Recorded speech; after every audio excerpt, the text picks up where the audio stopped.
Hey, hello. Another Monday is upon us. Can you all hear me? Put a one in the chat. Hello, Finesse. Visions, how you doing? If you since you're here first, put a one in the chat so I know you can hear me. All right. Hey, what's up, Curtis? How you doing? Listen, I assume you can hear me. I think I'm more set. Anyway, yeah, great. I appreciate that.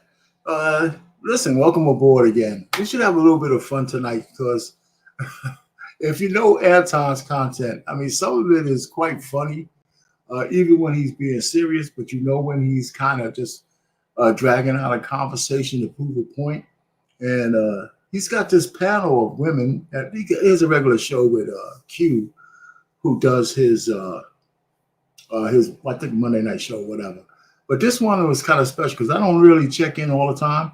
But anyway, welcome aboard again. Hit the like button.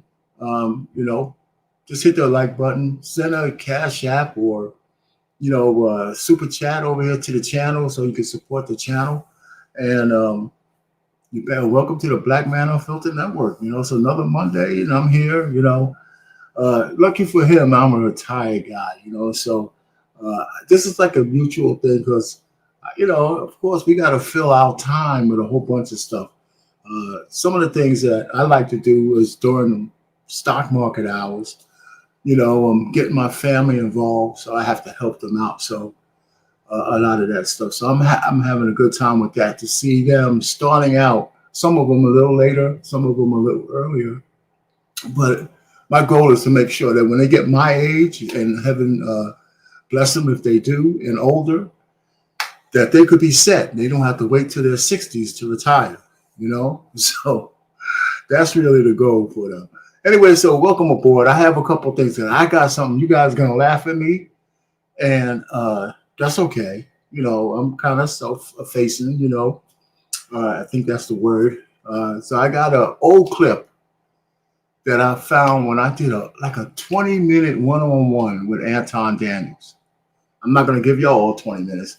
But I just carved out a small piece because, of course, I didn't have the beard back then. And I probably was around 85 pounds heavier, And, I was just starting out a little bit on YouTube. And for some reason, he had like a call-in show. And he gave me about 20 minutes, right? So it was pretty good. So we were talking about a few things. And one of the things we were talking about was legacy, children, marriage, and he was kind of saying, and you'll see the video. I'm only a small piece. So we got on a conversation of Adam and Eve, and Adam being the first simp, and legacies and all that kind of stuff. And then we finished the conversation. It was like 7 minutes of me talking to him, and we got into a few different things.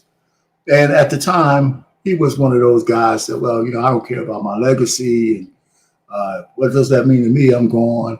And that's really a couple of years ago. Now, when he talks about his daughter, you could feel like that what he said back then won't go. He wouldn't say the same thing today, even though I think he was just making conversation back then. And so, because not that anything bad about his daughter, but he knows she's his legacy. When he's gone, she's the blood seed that's going to keep his legacy going and whatever else he has got going. So, so we were going back and forth on that one. It was pretty funny. So we had a couple of moments. So I'm going to show y'all that in a minute. And then I got this one guy who's, it kind of seems like it might be a little off, but his clip is talking about the way it used to be when everybody who hates baby boomers and the old time and how it is now. And he goes through what we used to think was great and what we think is great now. And I think it's a 2-minute clip. And then after that, we'll go right into my man Anton and his panel. And the first panel is like, it's 20 minutes long. So I have to stop and start because I'm not going to give you the whole 20 minutes straight through. But I'll be doing some commentary. And if anybody wants to come on board, I'll be dropping a link and we could talk about the pieces as he's talking to these ladies on the panel. Now, I must say that the ladies on the panel were I don't think they're your typical women, black women you see on the panel. I think they were real measured, even if they were in opposition to what he said. They were really measured. Some of them had some poignant things to talk about, and I thought that was pretty good. You know, like Anton goes on some of his rants, man. You just can't stop. You know, so that first 20 minutes is okay, and that panel was like 2 hours and something long, and so he clipped it up and into segments, I believe. So the first segment I'm gonna show y'all is the 20-minute segment, and I have maybe some minor stuff as a bonus I might show later on. But I just think it's, you know, for tonight, you know, I let him do the talking and the ladies' responses. Now, only don't listen to their responses. Look at their reactions to some of the stuff that he says, and based on their reactions, you'll be able to see that there's some tacit agreement with what he's saying. And women generally don't like to agree with anything that doesn't sound 100% in their favor. So I think that was pretty good. So, so I mean, we're going to have a pretty decent night talking about that. And like I said, somewhere in between there, I'll just drop the link and then we'll just go from there. Anybody, I'll be looking at the chat, trying to get better at being able to at least acknowledge the chat here and those kind of things. So here you have it. You know, so welcome aboard again. It's another Monday, and it's another topic that I think we're going to have fun with. So at the very first, while we're waiting for people to come, I think I'm going to show the first thing, and when people come in, they'll see me. And listen, don't you guys laugh at me. I don't want nobody to laugh. None. Just don't laugh, because I did all the laughing for you. But anyway, sometimes it's hard to look at yourself in the past. But this is just 2 years ago when I first started. But yeah, I would also try to take some credit for this, you know, I ain't as big as I used to be. So here you go. We're going to just go ahead and play that for the folks who are here. And anybody else, you can look at it on replay. Because we got a few things to go through. Is this it? Let me make sure. Nope, that's not it.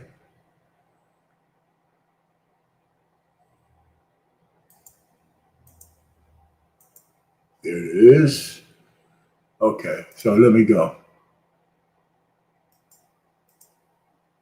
So I'm gonna have to find these damn things. Pain in the ass. There you go.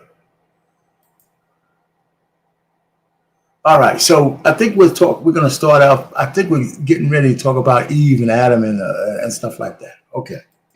Well, what God had already gave us, and we wanted something else to get our rocks off, and so He gave us this evil. Adam didn't ask for the woman. Adam didn't ask for her. But God he wasn't content. He wasn't content.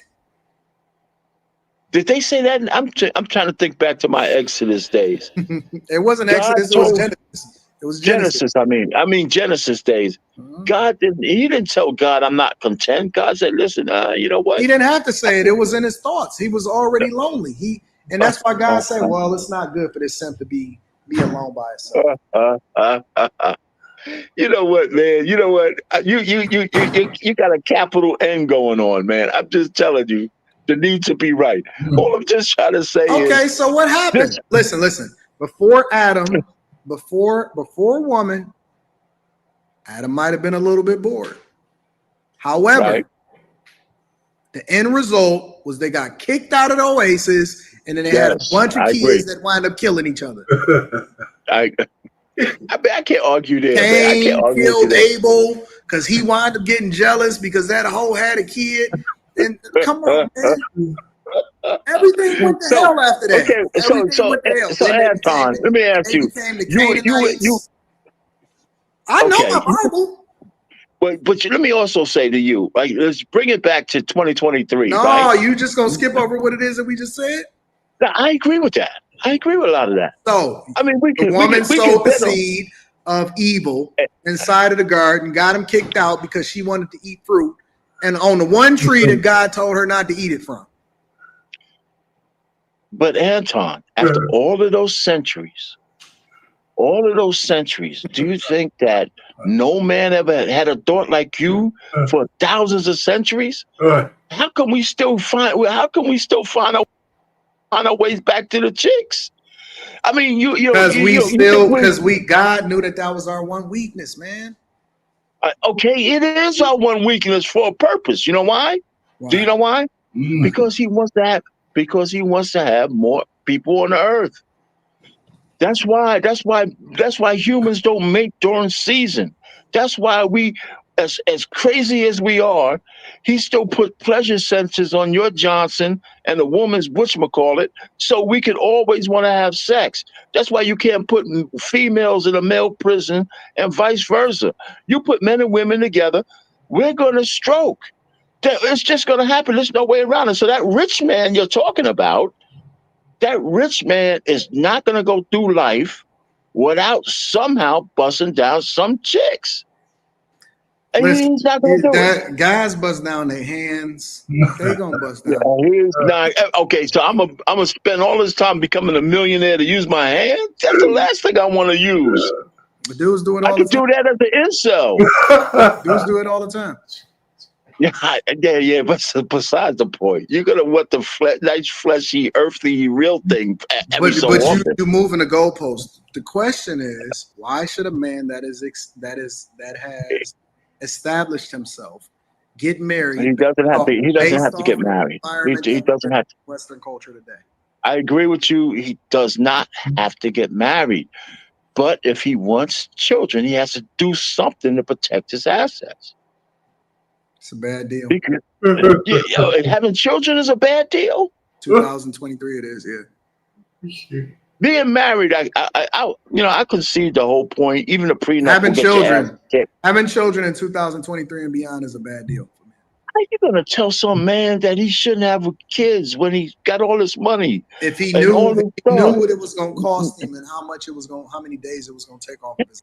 And you don't think he would reconsider?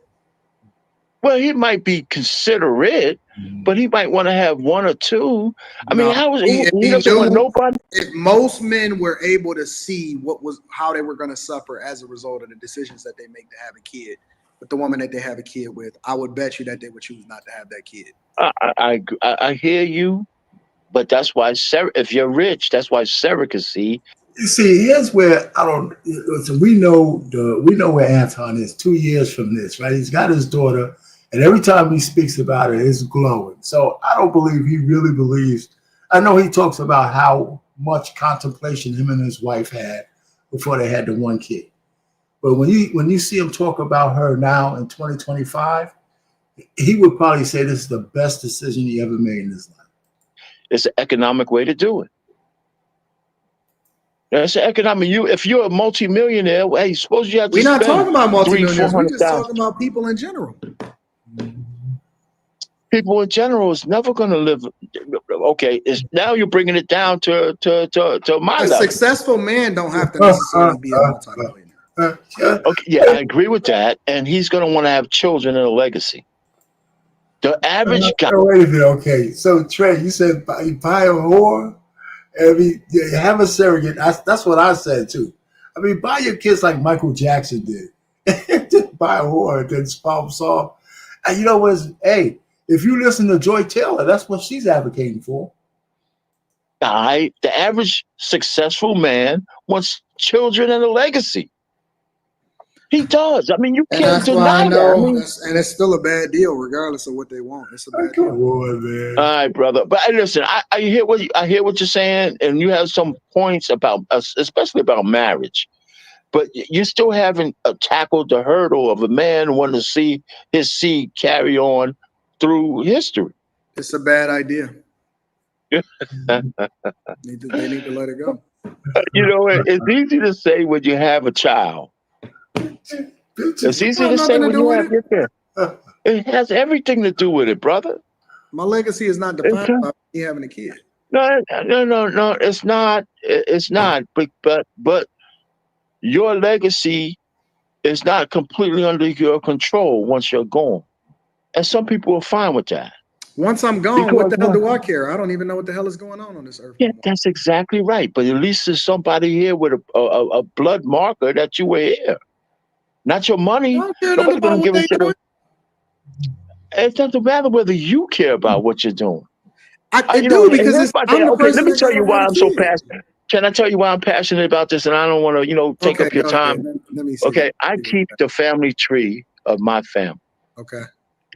From my grandmother and grandfather, who were in the greatest generation from 1900s till now. And from them, there's like 200 and something of us in the 7th generation now. And I can see, based on following the genealogy, how our family is being impacted by the degeneration of the Black community. And it's based on marriage. Wait. So stop there, Arpain. So what you're saying is that it's some pookies in your family. Oh, you got that. We got a little bit of everything in the goddamn thing. You can't. I mean, we live in this world. We live in this world, brother. We live in this world. But all the way up to the baby boomers, most of us were married. But right? I mean, and maybe, gosh, like go ahead. I'm gonna let you finish. No, I'm finished anyway. So I can see that in Generation X, the millennials, and now Gen Z, how the mindsets have changed. However, all the unwed babies in our family, and it's going to change soon. I keep telling these people that in my family, nobody went unfed, nobody went uneducated, nobody went homeless, right? And they, nobody, so nobody went hungry, like, or whatever. I said that already. So the point is that safety net is dying off. So if they think the millennials are going to take care of their, bastard kids, they got another thing coming. And Gen Z, forget about it. You could starve in the street. They're going to step over your body like Allen Iverson did to Ty Lue. Tyronn Lue. Yeah. Let me just stop it there. I mean, we had that conversation. I thought, I had some fun with that. That was 2 years ago, man. I was first getting on YouTube, and Anton was doing a lot of those one-on-ones. And, okay. You see this? What you saying? Well, I know who y'all talking about. I know y'all got some stuff going on in the chat. But the truth of the matter is, I just wanted to throw that up like an icebreaker a little bit before we get into the 20 minutes. I got one more video I wanted to show about a guy doing a comparison to, at least one person I've seen somewhere on these crazy ass YouTube streets doing a little shout out for how things were together under the worst conditions for Black people, how we had to cleave to each other to make things happen under a common oppression. And now that we have freedom, we've forgotten the face of our ancestors, the face of our fathers. I mean, it's all over the place now. And the fact that we're upside down in a lot of areas between matriarchy and all that other horse shit, gynocracy, we see the devastation that has happened in our neighborhoods. And that's a little piece of that will start to feed into this conversation that Anton has with this panel of women, which I think is pretty good. So, like I said, after I show this next thing, I'll just drop the link. Anybody who wants to, sit through because I'm going to stop and start the 20-minute thing around every 3 or 4 minutes. And we can have some commentary on what you saw about the piece that you've seen before. But this one kind of seems like it's out of kilter, this next video, but it's really not. It's just something to kind of feed the fuel when Anton's admonishing all of these women about how they behave and the impacts of some of those things. And then a couple of women chime in, not too much, but when they start to talk, some of those things are poignant too, because a lot of the ladies who start to talk, it's almost as if they're reinforcing what Anton is saying, as opposed to just being hyenas on a GP. So anyway, let me play this thing as maybe like a public service announcement or something like that, and then we can get into the other piece.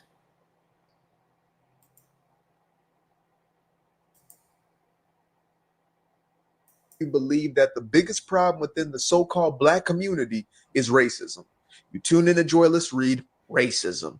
You tune into Sunny Hostile, racism. Tune into Whoopin' Goldberg, racism. In reality, statistically, If you go into these communities and see for yourself, the biggest problem within the black community is not the white man keeping the black man down, but instead that this is celebrated more than this. This is the biggest problem. The fact that this is promoted, this is glorified, this is put on a pedestal, and this is shamed. If you're this woman, you will be seen as a pick-me. If you're that woman, you'll be seen as a girl boss. Get into the bag. This one is praised while that one is shunned. This one is elevated while that one is forgotten. This one is the majority while this one is a minority. Y'all want to believe me? Okay. Let's do 70% of black households have one parent in them. Now, this is in contrast to back in the 50s, 40s, and 30s when it was upwards to 80% of households having a mother and a father within the household. And this was during Jim Crow, mind you. This was during a time when the Democratic Party was still trying to fight to bring slavery back. Let's not forget that. But even in the midst of that time, some of the harshest conditions in American history, we still had this being promoted. And so the households were intact. Racism was a true systemic problem in much of America where the Jim Crow laws were being enforced. And yet, this was the outcome. Today in 2024, when it is easier than ever before, that's the result. Listen to the media. So that's it for that one. And so, like I said, that's just kind of take that public service announcement and run with it the way you want to. It's all true. And I always lean to somebody who gives credence to us baby boomers and the people who came before us. Because just like I said when I was telling Anton about the genealogy, the only reason why our family has any semblance of hope and any connection to a stable background was because of the marriages we had in the baby boomer generation in my family and some of the older Gen Xers. Other than that, we would be scattered to 10 sheets in the wind and probably hardly ever talk to each other. You know, and now that safety net, because we're all old now, right? I'll be 67 in this month. And where do I fall on that pecking order for everybody? I know it was like 21 of us, you know, and I'm somewhere in the middle. I got around maybe a little bit closer to 2/3. I got a few older cousins, an older brother. My oldest cousin is 77, right? First cousin. So, you know, we're old, man. We're getting up there, you know. So, I mean, I'm trying to get a little bit in shape so I can get some more life out of this because this retirement thing is unbelievable. I got to make this shit last, you know. You know, and you could tell I'm Republican because I need the United States to survive because I get my check from the government. So long live USA, brother, you know, and sisters out there. So you're damn right. I'm going to turn conservative. I want to make sure we ain't giving our money to nobody. So there's always enough coming back to me for the 38 years I put in to keeping the world safe for democracy. So what can I say? So I'm going to drop the link. And so anybody who wants to, you know, pop on, you could do that. Have fun. Because I'm going to get started with the Anton Daniels show. And I think you guys will like what he had to say, the first clip. And I'll be stopping and starting that. Hopefully it's strategic enough so it doesn't chop up too bad. And we'll just go from there. Make sure y'all hit the like button. Send a Cash App or a super chat over there to the network. And, you know, keep this thing going. You know, that's all I can say. So without further ado, why don't we just get started? Because I got to go through a whole bunch of this and listen to Anton and the honeys. Okay. All right. What's going on, man? What's happening, man? What's going on, 100 Watt? Big dog. What it do, baby? Yeah, big dog. What's Well, up? do we have some kind of? Oh, I heard something else. You got an echo on? Was that me? What was that? Oh, you have a sound thing. That was sound. Yeah, that was sound. All right, man. So, have you been listening? I have been listening. Oh, It's okay, been cool. very interesting. Yeah. So we're gonna get to anything. Anything about that little bit I had with Anton? Got any thoughts on that? Or the second public service announcement of my man comparing then till now? Either one, whatever. Or just any first words, period. I mean, both were very interesting. I think because me and Trey were in the chat and we were talking, and I always think, there you go. I just think that because we know, like we as men know that sex is our weakness. That is easy, like that's an easy, low-hanging fruit weakness. And for some reason that seems to be like some machismo shit. Like a bunch of fucking seems to be machismo, and I don't understand it. How is your weakness the one thing you stand on? I don't understand it. Well, I don't know if that was just a statement or a question. No, I mean, in terms of what we were talking about, like I was saying that bitches is a problem. Like not get the idea of not getting married versus just being out in the street and mingling with a bunch of different people. I find mingling with a bunch of different people to be more dangerous than getting married. I find that to be more dangerous. Okay, yeah, I mean, if that's for Trey, but just in general, right? Since I've been a married man, but when you look at it, there are forces taking marriage and turning it into something that's actually dangerous for men, right? Because there's no such thing as a 100% vetting process, right? So some of these things are kind of dangerous for men. I'll let Trey talk about it, but I'm still an advocate for marriage. But a man has to really, really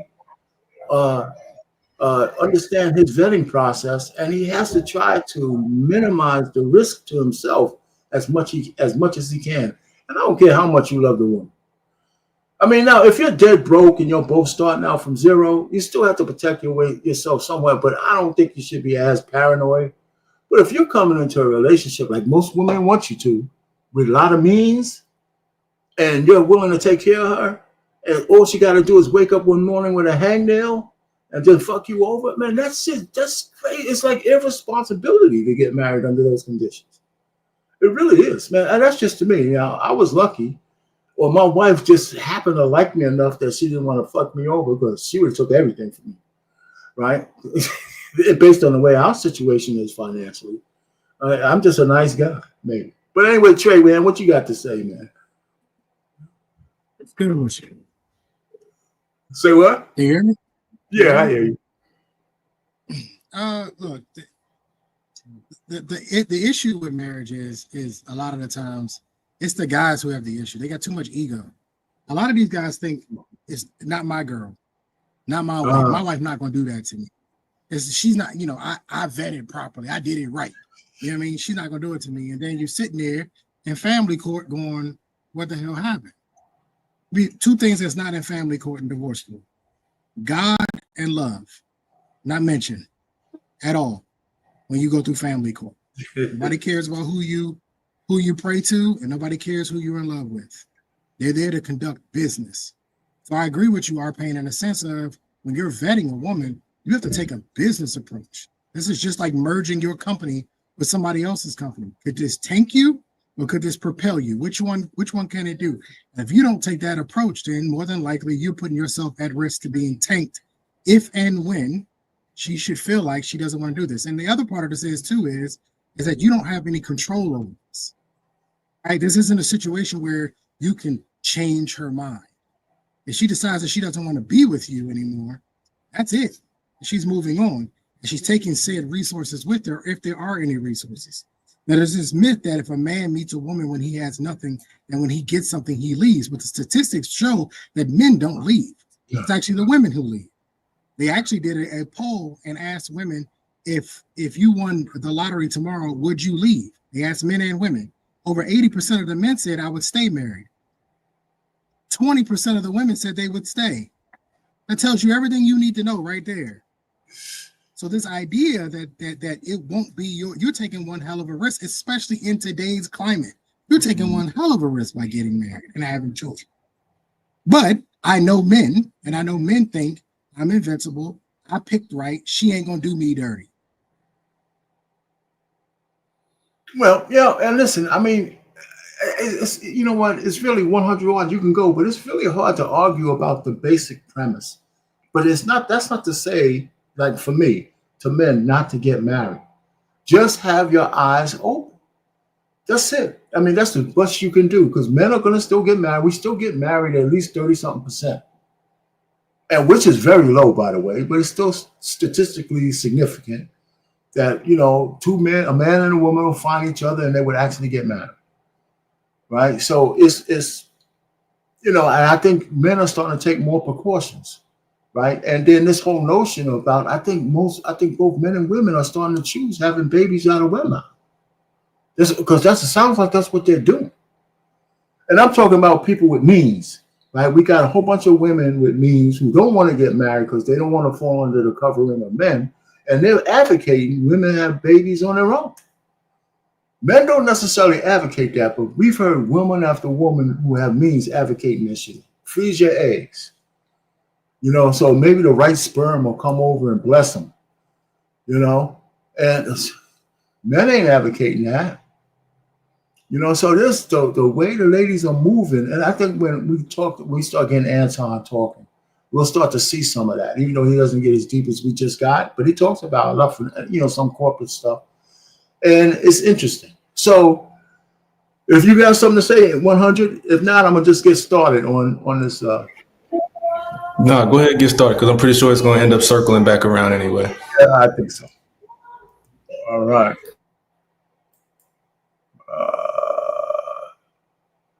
All right. Nobody's gonna bother you. We don't want to hear about your how many baby daddies you got at home. And we don't want to hear about how many dogs you have. Your dog. And then on top, let me finish. No. See, now the real hold on. The real you is coming out. No, I'm not hiding anything. To go around, let me finish. No, hold on. The real you is coming out now. You don't want to hear about your dog. Fuck you. Now. No.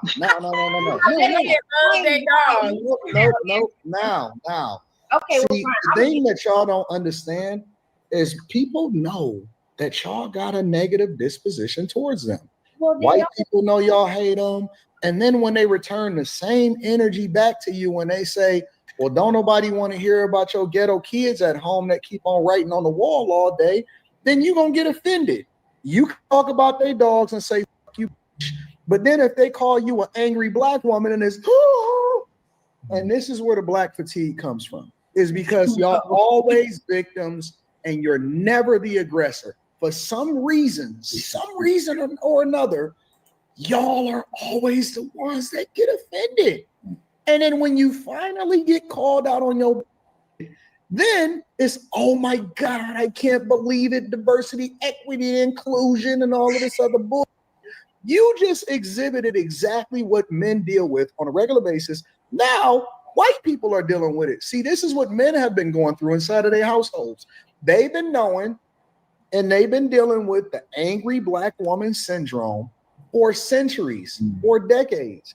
Now, white people, the very ones that y'all join forces with, especially white women, they saying, okay, Shaquanda, how many times are you going to be aggressive in the workplace? And how much chicken are you going to steal out of the refrigerator? And when they then call you all out on your book, now it's you. We don't like to hear your dogs, and I didn't want to go to the potluck because your cat probably was standing on the counter. Now it's coming out. See, now we can get somewhere. Now we can get somewhere because they can see the resting face. Y'all don't hide y'all emotions well. You think that everybody is supposed to tiptoe around y'all. And now they have black fatigue. Q, now you see what black fatigue is. All right, let me stop there right there. First stop. Okay, I didn't hear any lies. Okay. And if you look at the ladies, they you know, they really had no comeback for what he was saying because it's absolutely true. And he's specifically talking about black women. There he is in a panel full of black women. I give him credit because they didn't turn into cackling hens over what he was saying just on the surface of it. Matter of fact, some of them had to laugh with acknowledgement. You know, so he's mixing some of that stuff in. I don't know if y'all have anything to say. I just stopped it there. We can go to the next little piece of this because it gets more profound as we go. While we're stopping, let me get Big Ant in here. Hey, Big Ant, $10 to the channel. Thanks. I'm not taking any advice about women from pain. Hey, I'm not giving advice, brother. You know, most females today are not raised with solid life foundation to be a wife, okay, or even a simple friend. Well, yeah, it's unfortunate. That's unfortunate. You know, hey, you know, power to the statue. Power to the statue. And thanks for the $10 for the channel. Big air. All right, so let's go ahead and continue. You're muted, Dalen. I'm sorry. Your mic must have got unplugged. You're not muted on our end. You muted on your end. We can't. Dalen, your mic not working. Well, And this while girl, she's trying to figure that out, she's kind of as someone who has been in corporate America, who has had upper leadership positions as well, I know how to conduct myself in a setting, and I have been reprimanded for being very to myself and being quiet, right? I'm not the type of person who causes problems. I know how to appropriately express myself. And even then, I've even had to, what we quote unquote code switch to be even more palatable so that I do. You have to code switch if you're a nice person. I've never had to code switch in corporate America. I was just normal. I said code switch because to me, that's in more so in layman's terms, but I've even had to, what's the word I'm looking for? Oh, no, you said it the right way. You meant it the way you said it. Okay, then we'll just keep that. I've had to kind of change it up a little bit because I felt like even if I'm my quiet, authentic self, that's still an issue. I've had that be an issue. Oh, why don't you talk to everyone else? Or why don't you do that? It's being perceived this way. Mind you, I do my job, go home, I speak to people, I say hello, but because I'm not doing some of the extras, then that's what's required when you want to excel and get into upper leadership. You have to do exceptional things. It's not just about whether you do your job. If you just want the job, then you do your job and go home and nobody is going to bother you. If you want to excel and you want to go into upper leadership and you are now a representation in the face of the company, guess what? People have to like you. And so it's not their job to like you. It's your job to make yourself more accessible and your job to make yourself valued in the face of the people that you have to lead. That's called leadership. You're not wrong, but what I'm saying is that sometimes as Black women, that's a little bit harder to do. It's not. Let me go back. Can y'all hear me now? Yeah. It's not. No, hold on. It's not. Guess what? There are plenty of women that I know that are likable people. People don't hate them. They're not problematic. They're always seeking them out as project managers in order to do certain jobs. They get exceptional reviews. They level up in corporate America. They're a part of fraternities and sororities. Black woman, I need you to come to the front. I have a question. And they do great things all the time. And guess what? They're Black women. And they don't have problems. They don't have issues with their personality. They don't have to go in and make things difficult. They are very much exceptional. They are very high in whatever their respective careers are. They network effectively. People like them and men love them. Yo, hold on. This is so funny to me how women who have the ultimate trump card in life, you guys literally have privilege in corporate America. All you got to do is be pretty, smile, do your job, and be likable. For some reason, y'all fuck that up too. How? I'm trying to tell. Men love promoting women that look good, take care of themselves, smell exceptional, and get along with people. It's not difficult. You guys get front of the line. You get to take care of things. You get the first right of refusal, all of that. We have, and y'all got laws. Well, y'all previously had laws that encourage promotion and all of this stuff. How do you fuck that up? How do you make it so difficult? And I'm going to tell you why. Because y'all gossip, y'all ugly, y'all negative, Y'all always disrespectful to people. You expect for people to tiptoe around you, and not happy. And people are tired, especially white people, Indian people, Asian people. They're tired of looking at you coming in, look like who the fuck did it and why. You show up late every day. You always running your mouth, and you never really actually add any value to the organization. And when you don't get a promotion, it's everybody else's fault except for yours. People are tired of listening to Black women complain about their plight in life. You complain about your husbands. You complain about your kids. You complain about your job. You complain about the fucking color of the street. You planted a lot of words, right? No. Y'all just come. I don't. Okay, I was stopping. All right, listen. I mean, he's just going off. Anybody have anything to say to anything he's just said? You know what? I mean, I know we're men up here, but let's just speak freely. There's no lies told. None. Come on, Trey. What's up, Trey? I can't speak to corporate America. I've never worked in corporate America. Well, I'll take that back. For a very small amount of time before I joined the military, and then I worked for the state government. So I can't speak on how it really works in corporate America. I will say that any high-ranking Black women that I saw or that I worked for, my lieutenants, my captains, right? I had a commander at one point in time. She was Black. There is a difference in their personality, in the way they carry themselves. They typically smile a lot. They're a lot more friendly. Doesn't mean that they don't know how to do their job or they're incompetent. They just seem to be easy to get along with. And I had a great relationship with my commander.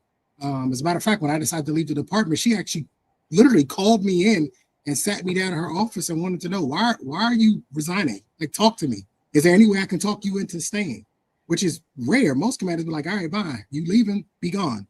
So there is a difference. However, I don't think this is all women. I think some people, to be quite honest, just don't like their job. I mean, at the end of the day, I think a lot of them have been bamboozled. They went to college for something they didn't want to do. They got a bunch of debt, right? And getting up and going to work every day is like the last thing anybody wants to do. So it's probably very difficult to walk into a corporate atmosphere and have a smiley face when in actuality, you probably really don't want to be there. So I can't speak to it too much, but I mean, for what I've seen from Black women in employment situation or on the job, he's not too far off. Oh, yes, listen, man, there's certain pressures that are true that they go over, but I mean, there's way to handle pressures that you don't like. But I've had, when I worked in the government, but I was mostly in, corporate, not headquarters, but in the R&D facility that I was in, I was on the management side, the technical side, management side. And the sisters were having a lot of trouble, man. They got mad over everything. Everything was a slight, man. Every single thing. And even if they were correct, some things, you can't weigh everything equally. You know what I'm saying? Some slights have to be bigger than others. Some are just a natural occurring of interfacing with other people. The white women had a lockdown where we worked. But, if, you could get around some of that. But there was just battles constantly, all the time, man. So, so this is what he said to them. I think it was cool. I kind of liked the way the women were reacting because there was a certain acknowledgement in the way the ladies react, right? Usually when they really pose to something, they just can't wait to cackle, right? So the big one at the top right, big one, the whatever the name is, Dalen or whatever, she has a lot to say, and then the one with the afro has a lot to say later on. But let's keep going because it's a few. We got more to go. I don't know if y'all are ever happy. Well, let you know. They don't even like each other. They don't even like each other. I've never seen a group of Black women go on a trip together and come back, and all of them are still the same towards each other when they get back. Don't get trapped into that statement, y'all. Y'all don't like each other. Okay. Did you know that lesbians, Black lesbians specifically, have the highest, No. We're not just talking about lesbians. Black lesbians are the worst of the worst. You know why? They hate each other. They get broken up and divorced more than anybody. Yes, Anton. That's crazy. How do y'all have worse divorce rates than regular lesbians? Because lesbians ain't supposed to be bumpy coochies anyway. Why are the other lesbians doing better than the black lesbians? No, they not. They into some Yes, weird. they are. They're into some weird shit. No, they don't. They just. I don't want to talk about why. They worse than the men. Them ladies be together. Why they? They're worse than the men, but they bump coochies quietly, and then they keep it moving. Y'all be fighting with each other. When I see white lesbians, they just all look like Rosie O'Donnell. Because they are smart enough to be. They be. When I see black lesbians, one of them want to look like Future, the other one want to look like Manny. I don't know. Ellen was beating out her wife. And so now, you know what I'm saying? I seen two lesbians arguing outside of a new spot that opened up in the city the other day. I said, what is wrong with them? Why are they so aggressive towards each other? What is wrong? Have y'all ever prayed? Have y'all ever talked to God and said to yourself, no, think about it for a second. Have y'all ever talked to God and said to myself, why did I come out of the womb angry? What is it about me that makes me difficult? What is it about me that makes me crazy? Why do I put on so much perfume and accept and require everybody to suffer through it at the corporate world? We go from one place you are raised by a black woman. You are married to a black woman. Why is it your that perception of black women so negative? It's not negative. I got it's negative facts. Facts are negative. No. Then that means if the facts are negative, it's your turn. No. Come on, don't get trapped. When I address the men and I call them Dusty and I say, hey man, get your money up, get your life together or whatever, they just take their L and they make the adjustment and they level up and they win in life. Whenever. Okay, so just gonna stop it again. I mean, listen, I'll tell you what, he's got to go for this next piece though. He says a couple of things that kind of take it even over the top. But I'm telling you, usually we get into these streams when a guy and the girls, you get in these shouting matches going back and forth. And maybe it's because of his position, status as a YouTuber and all the stuff that these ladies are listening on his panel and he lets Q run. But I haven't seen, maybe I have, but I can't remember the last time I saw a whole panel of women sitting there and just taking it the way they should. Just shut the fuck up. They're not taking it. Well, they're not usual. Better than usual.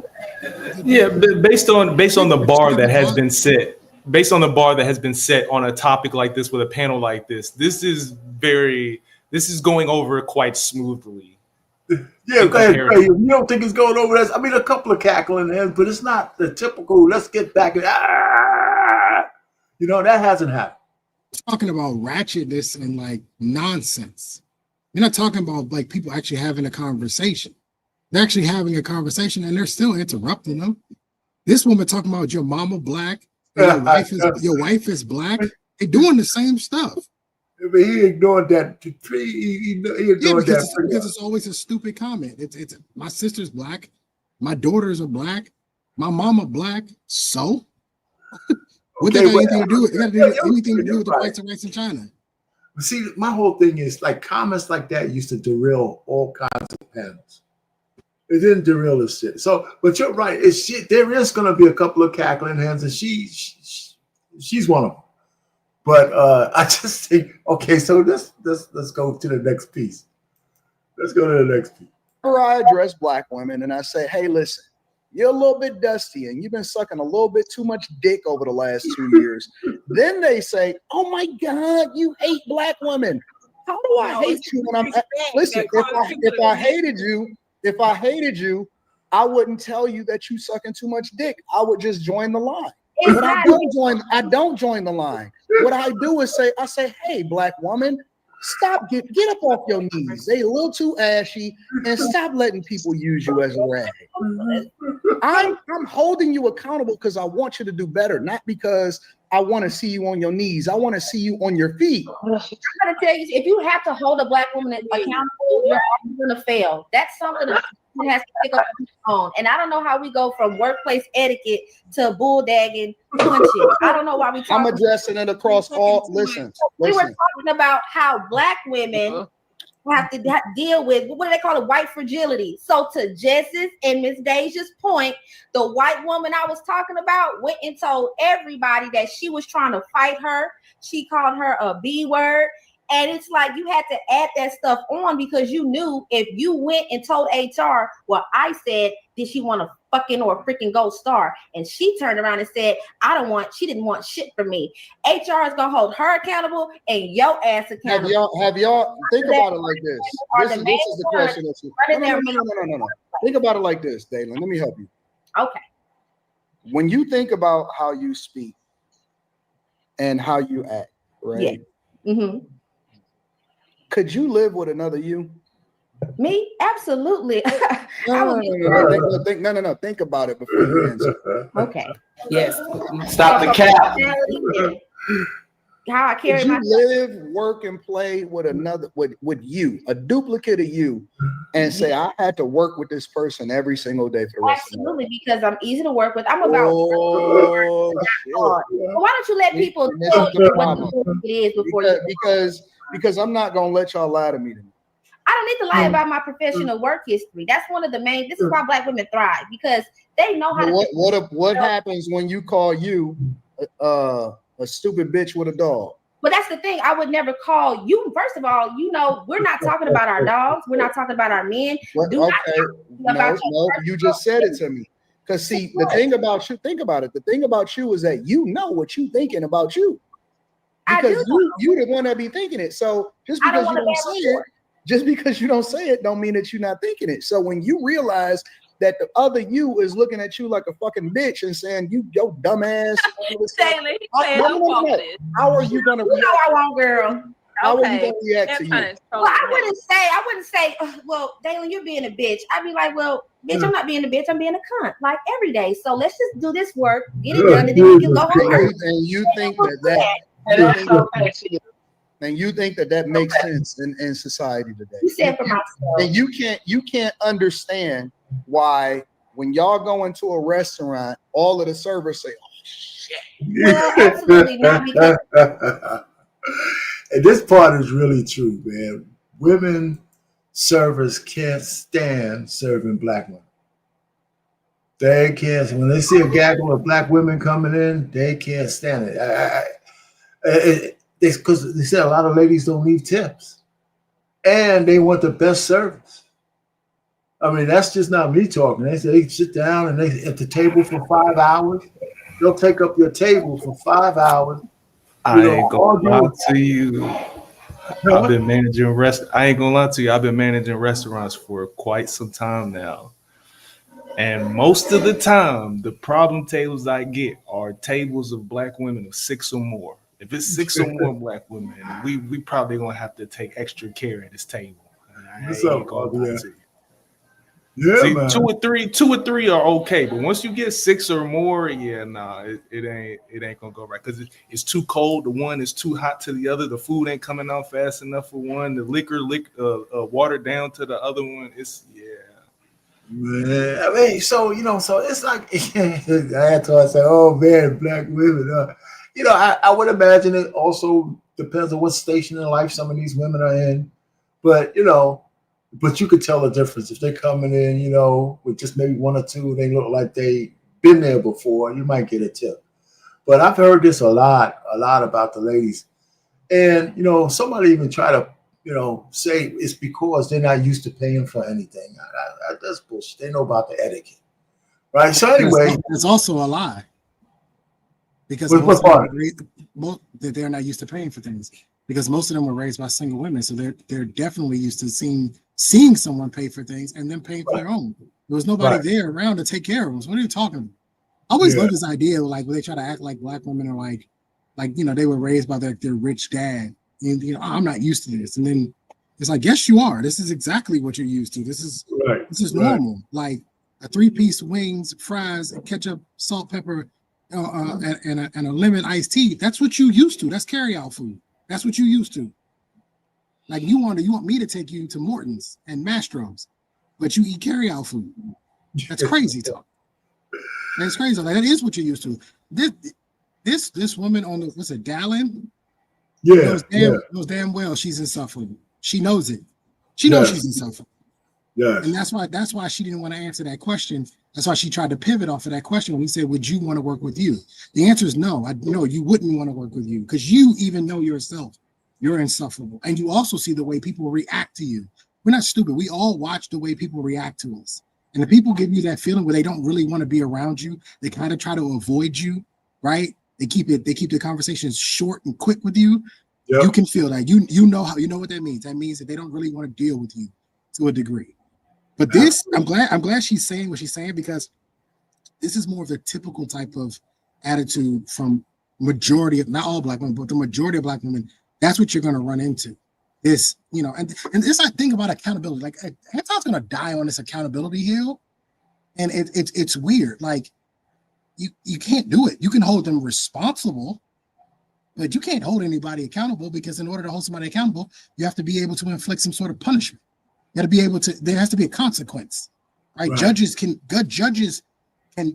hold people accountable, right? Because if there's a sentence, there's a punishment, consequence that comes with your action. All he can do is point the finger and say, "Hey, you did these things. Y'all are doing these things." But people still gonna do whatever that. When these women get off this panel tomorrow or whenever the next day, they're gonna do exactly what the hell they wanted to do anyway. Yeah, I hear you. All right, so now in the next clip, we get a little girl fight going on. Because the black women you're talking about are the ones that have not learned how to conduct themselves appropriately. You don't fit that stereotype, right? No, I don't. And you know what, Anton? I think the truth and reality in which I'm displaying now contradicts the lies you try to purport about me. I'm gonna say it again. How I really am contradicts what you believe about me. Like, you think I'm this ghetto. I'm not talking about you. I'm talking about a reflection of what. Listen. When I'm on my way into Delta, and I drive by the Spirit line, right? And I see all of my queens. I like Spirit. Nothing wrong with Spirit. I heard that they got great awards. And I see all of my queens. Nobody ever died on Spirit, but these other That's a fact. That's a fact. Shout out to Spirit. I have no problems with you. Spirit, if you sponsor a show, make sure you get in touch with me. When I'm driving by Delta and I go by that other terminal, because you got to go past the other terminal to get to the Delta terminal over here at ETW. And I look over and I see that they got their pillows. A lot of their pillows be for their knees because they about to go get their BBLs and stuff like that, right? Oh my God. And I see him talking to the gate agent, and it's always this. Because I can't hear him. I got my window rolled up. And the gate agent is sitting there like, oh shit, and they trying to stuff y'all fucking bag in because you're trying to get fees taken off and all of that shit, right? Do you realize that this is not a stereotype, that this is exactly who y'all are? It's not. Everybody has a one side and another side. Every race, you have white people, rednecks, black people, niggers, or niggas. You have Indians and dirty people because it stank over there. Like, every race has its A and B. That wasn't racist. That was prejudice. But at the same time, we have to acknowledge that, because I'm being prejudiced or racist to my own people. Every time we defend the quality people that are facing the same result, you come bringing up Shaquitas and Shaquanas. Well, let's talk about the Lolas and the Qs and the Jesses and the Jaylens. Why don't we talk about they're not out in public displaying. If they are doing it, we don't see it on a regular basis. You got trapped. He just diverted the conversation to. I ain't got trapped. I'm a grown ass woman. What is you talking about, girl? Now we wasn't talking about. What I am saying is, right.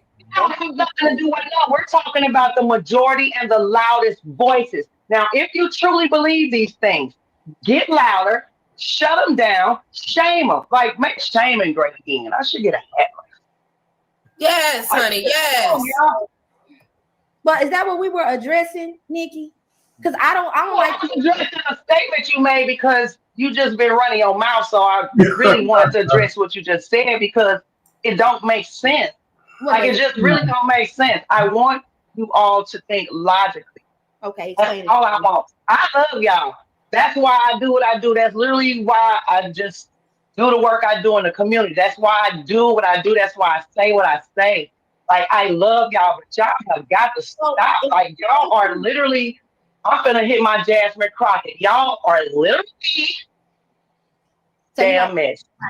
Well, maybe that's why you carrying on the way you say are. nothing about like it. I said I'm finna be Jasmine Crockett. I wouldn't say nothing of the like. Because I know you probably love her. Why would I? Why would I love everyone on here knows that I'm a act like her. Supporter. I act like Jasmine. Act like she's a proud what supporter? Has no well, I don't know if you act like a ratchet hood booger, but you are loud and you are the stereotype that we are talking about. Green, you're the loudest one on the channel, and I don't think so. Did somebody ask a question? She says she's a proud what supporter? Trump. She's a Trump supporter. Yeah, I don't know if I believe that too. I don't, but still, yeah, she said so. That's great. You know, hey, so Trump, some hyenas like Trump too. She reminds me of a liberal, but that's cool. Yeah, I am now. You may have now personality, but then you're just as worse as you're purporting that I am. So I'm keeping my. But I have not purported to be better. Well, I don't need That's the difference. Anyone to be heard, unlike what you're doing right now. You don't need to like what I'm saying. Well, it's not the point of what I'm saying. Okay, you know what? There you go. Leave them over. Reprobate. Right. Okay. Anyway, we were originally talking about how Black women who don't deserve it, who don't ask for certain treatment in the workplace, how they receive certain things with white fragility. And all I was pointing out is that white women can manipulate situations to have people on their side. Now, of course, this is not this big major thing that's happening left and right. I think why we bring it up is because there should be no room and no place for anybody to weaponize their ethnicity or their race to see an outcome or to get someone reprimanded or to apply corrective action. All right, so let me stop that for a second before we go on. But hey, that's the little girl fight going on there. I don't know if they solved anything. But this is the last piece of this whole clip. And I think Anton took it home from here to the end. It's only like a couple of minutes long. Can you rewind it can you take it back like 30 seconds for me when you play it again? Because I need to hear what the fuck she just said out of her mouth again. Let me just take it back there because I think I don't know certain treatment in the workplace, how they receive certain things with white fragility. I think it might be a little bit more. Let me just take it back to 17. Porter. I act like Jackson. So I act like a ratchet hood booger that has no home training. Well, I don't know if you act like a ratchet hood booger, but you are loud and you are the stereotype that we are talking about. Green, you're the loudest one on the channel, and I don't think so. Yeah, I am now. You may have now personality, but then you're just as worse as you're purporting that I am. So I'm keeping my. But I have not purported to be better. Well, I don't need That's the difference. Anyone to be heard, unlike what you're doing right now. You don't need to like what I'm saying. Well, it's not the point of what I'm saying. Okay, you know what? There you go. Leave them over. Reprobate. Right. I still didn't go back far enough. We were originally talking about. I guess they didn't go back far enough. But let's go ahead. No, that was good. No, that was good right there. I love y'all. That's why I do what I do. That's literally why I just do the work I do in the community. That's why I do what I do. That's why I say what I say. Like, I love y'all, but y'all have got to stop. Like, y'all are literally, I'm finna hit my Jasmine Crockett. Y'all are literally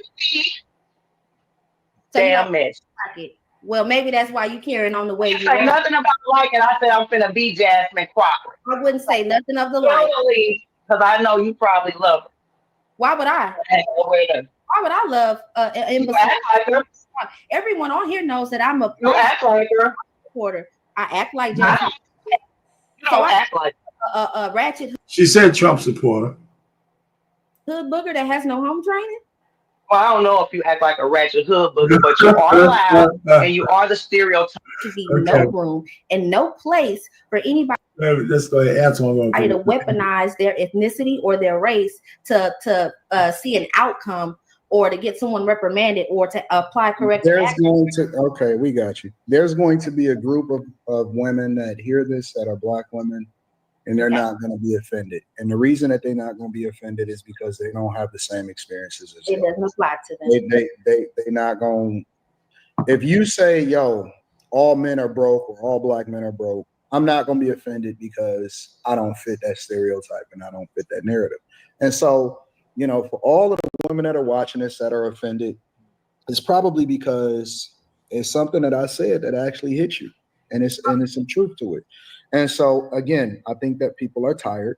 They no longer going to tolerate the bullshit, and it's old. And at some point, y'all got to stop. The reason that they created that statue in New York and that lady had her hand on her hip like this is because that's the way that the world sees y'all.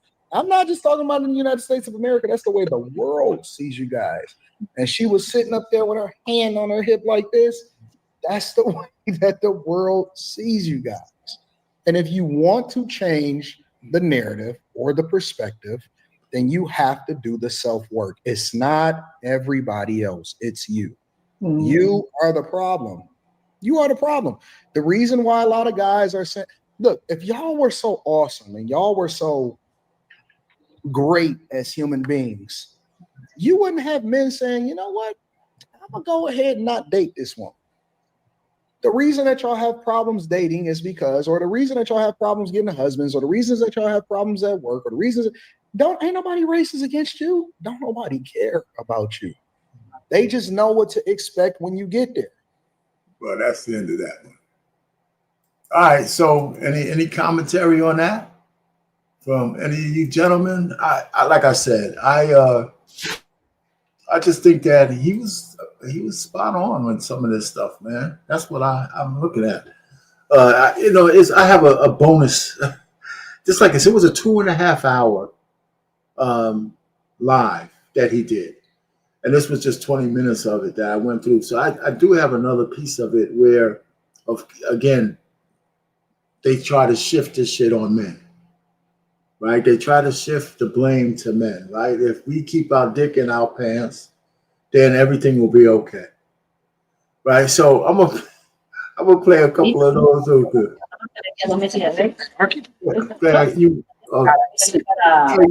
Trey, we can't hear you. Yeah, you might have to. It's coming. You sound like you got something else playing. Yeah, it sounds like you got something else playing in the background or something. Mm-hmm. It's louder than you are. Yeah, we come back in.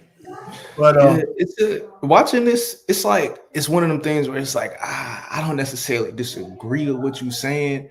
It's just I know me and Anton got a different delivery style. Like I don't necessarily disagree with what he's saying. It's just like that sounds a little harsh. But are you frozen or that's not a screensaver you got on right now? It's like I don't see you moving. I just hear you. I should be moving. I should be. No, I ain't got nothing.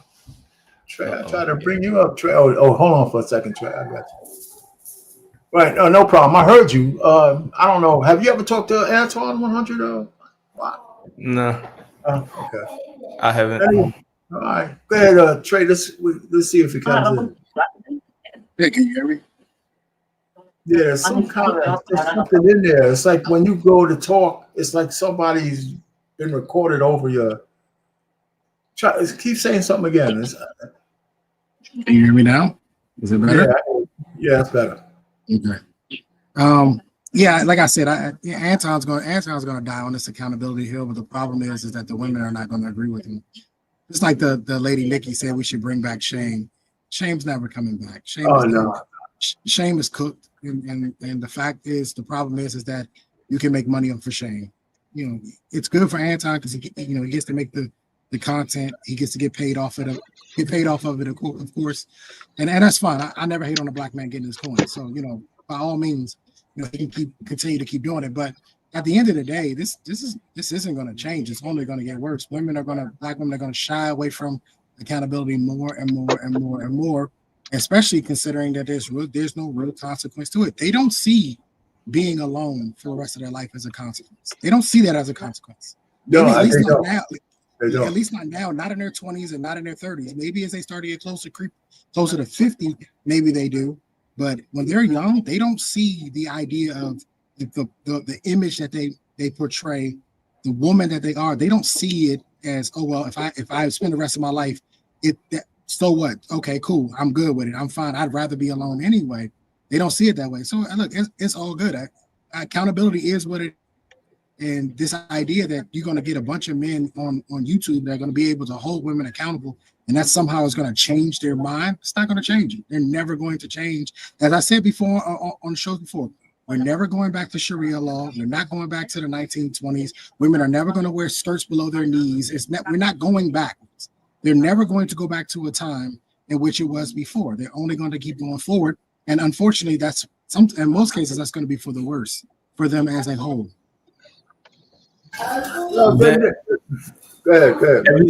Everything that you said in my brain translates to keep your dick in your pants. Like it doesn't. Everything that you just said. All right, these women are crazy and they're gonna get crazier. Why would you keep fucking random crazies? Like, why does that make sense? You're telling me that they don't appreciate the shit that they already don't appreciate what you're doing for them, and they're going to expect more. Why? How does that make any sense? Because I don't need to be in a relationship to fuck them. I could care less. Here's the thing. A lot of you guys got this righteous attitude that you think you're going to save the world out here and you're going to be able to help the black community. You're not. It's been declining for the last 50 years and it's only going to get worse. By 2032, you know, where black women are ahead of schedule for right. being single and childless. They're actually ahead of schedule. They were predicting it to be 2035 into 2040. Now they looked at the statistics again and said 2032. They're actually ahead of schedule. That's how bad it is. That's how bad it is. So all you optimistic, righteous dudes that think you're gonna go out here and save them, go save them. Good luck to you. But before y'all go more further, Trey, while you're talking, do you think this is age the way 100 Watt is saying? Do you think that's age related because you're a millennial, right? 100 Watt. I don't know, a younger millennial. You're probably still an older millennial, Trey. But is it a generational thing, the thought that telling men to put their Johnsons away, something that we haven't been able to do since the dawn of time, right? It's the way women don't want accountability, but we'll accept that. But we're going to start to tell men that all you got to do is be contrary to your nature and you'll fix things. Right? It goes against basic biology. And that's the idea. The idea is to tell men to not do what you literally, naturally, biologically do, which is to have sex with women. That's what you do. And I naturally, biologically have the urge to punch a motherfucker in their mouth. Hang on. And you can.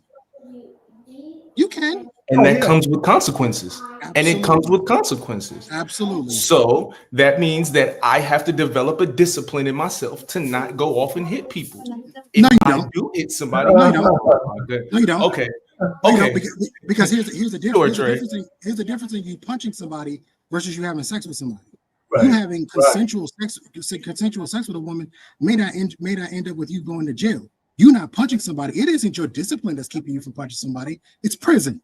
Prison is what's keeping you from punching somebody. Or getting your ass beat. Or the fact that he might punch you back. Okay. It's not a good analogy, 100. How is it not a good analogy? How is it not it is to me it is a good analogy because they both come with life altering consequences. There are life altering consequences to both of them. Just because so every woman you've had sex with, they came with a life altering consequence. Every single one. It has the potential. Every time has the potential of a life altering consequence. The same way every fight that I've been in has come with a life altering consequence. Yeah. Does it have the potential or does it come with? Because you're saying it's coming with. And then when I say about sex, you say automatically comes with it. It automatically comes with it.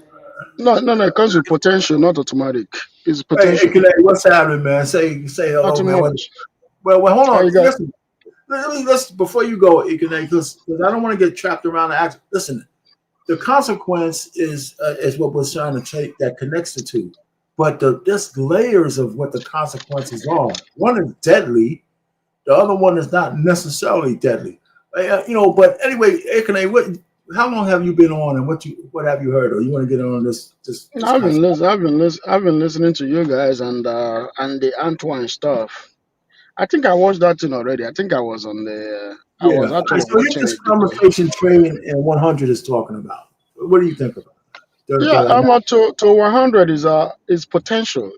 Not everything that you do in life doesn't have altering consequences. It has potential to alter your life, but that doesn't mean it's going to happen. It has potential to happen. But when it happens, yes, it's big. But then to what Trey was saying and what Antoine was saying is this. I understand what Trey is saying because if you look, there is a religious book that said there will come a time when 7 to 8 women are going to be asking a man, "Can I be your wife? Can I take your last name?" Just to take your last name. Yeah, But that that doesn't mean. But that doesn't mean. But that doesn't mean that the number or ratio to man to women are 7 to 1. No, they're not. They still 1 to 1 in most cases. I don't like to use point something, but they still 1 to 1 because there are 4 billion women on earth. There are 4 billion men on earth. But in terms of men that are willing to tolerate what she's been through or where she's been, or be able to overlook that, but marry her with other women is 7 to 1. You're quoting the Bible, Isaiah 1. Yep. That's So what? still, wait, hold on. That still doesn't answer the accountability question. I'm answering your accountability question, but in a different angle. That is the consequence. That's the accountability. Okay. If you want women to take accountable, right? That is the reason why they're not taking accountable, because they don't want to marry men that will hold them accountable. So 7 of them would rather to go to a man that will not hold them accountable. You see what I'm saying? No. Listen to what you're saying. That man who would accept 7 women, you bet he's going to be holding them accountable. He's not going to just accept 7 women like that and don't have any accountability in his No. I don't know which planet you are, Mr. No. Mr. Penn. You're making an assumption. No, you are quoting a Bible saying that a man. I quoted a Bible, but I'm using it as a realistic argument. Well, you can't have it both ways. You're either going to be in the secular world or you're not. If in Isaiah 1, where women will be seeking out one man so they could cleave to him and have his name, you think that man's just going to give his name to these women without them being accountable? And guess what? What? Guess what? Okay. It's happening today. There are men out there. There are men out there that are giving the worst of the worst their last name. There are men out there doing it. But that's not according to. Let's use Cassie. No, you're right. You're right. We don't have to go down to the. You're right. But okay, good. I wouldn't. But there's also men who have ratchet women in general. So I'm just saying, when we quote the Bible and stuff like that, we're either going to be in a non-secular world. No, your opinion of the Bible. I'm not a Christian, right? But my opinion of the Bible. But my opinion of the Bible, as somebody that has been in the Christian world before, my opinion of the Bible and my analysis of the Bible tells you that, guess what? I don't have to analyze it the way you do. That's why we have 10,000, 1 million preachers, and they all quoting the same scripture. You're right. You don't have to analyze it the way we do, but you don't have to use the quote either. That's what I'm using the quote because it's a book. It's a book that is open to everybody on earth to read. There is nothing special about it that I can't read it. Credence to the book that you don't respect, right? No. Now you're going different route, Mr. I never said I don't respect the Bible. Okay. What I said is that I'm not a Christian. Doesn't mean it's just like I'm not a Muslim, but I respect the Quran. I respect the Quran.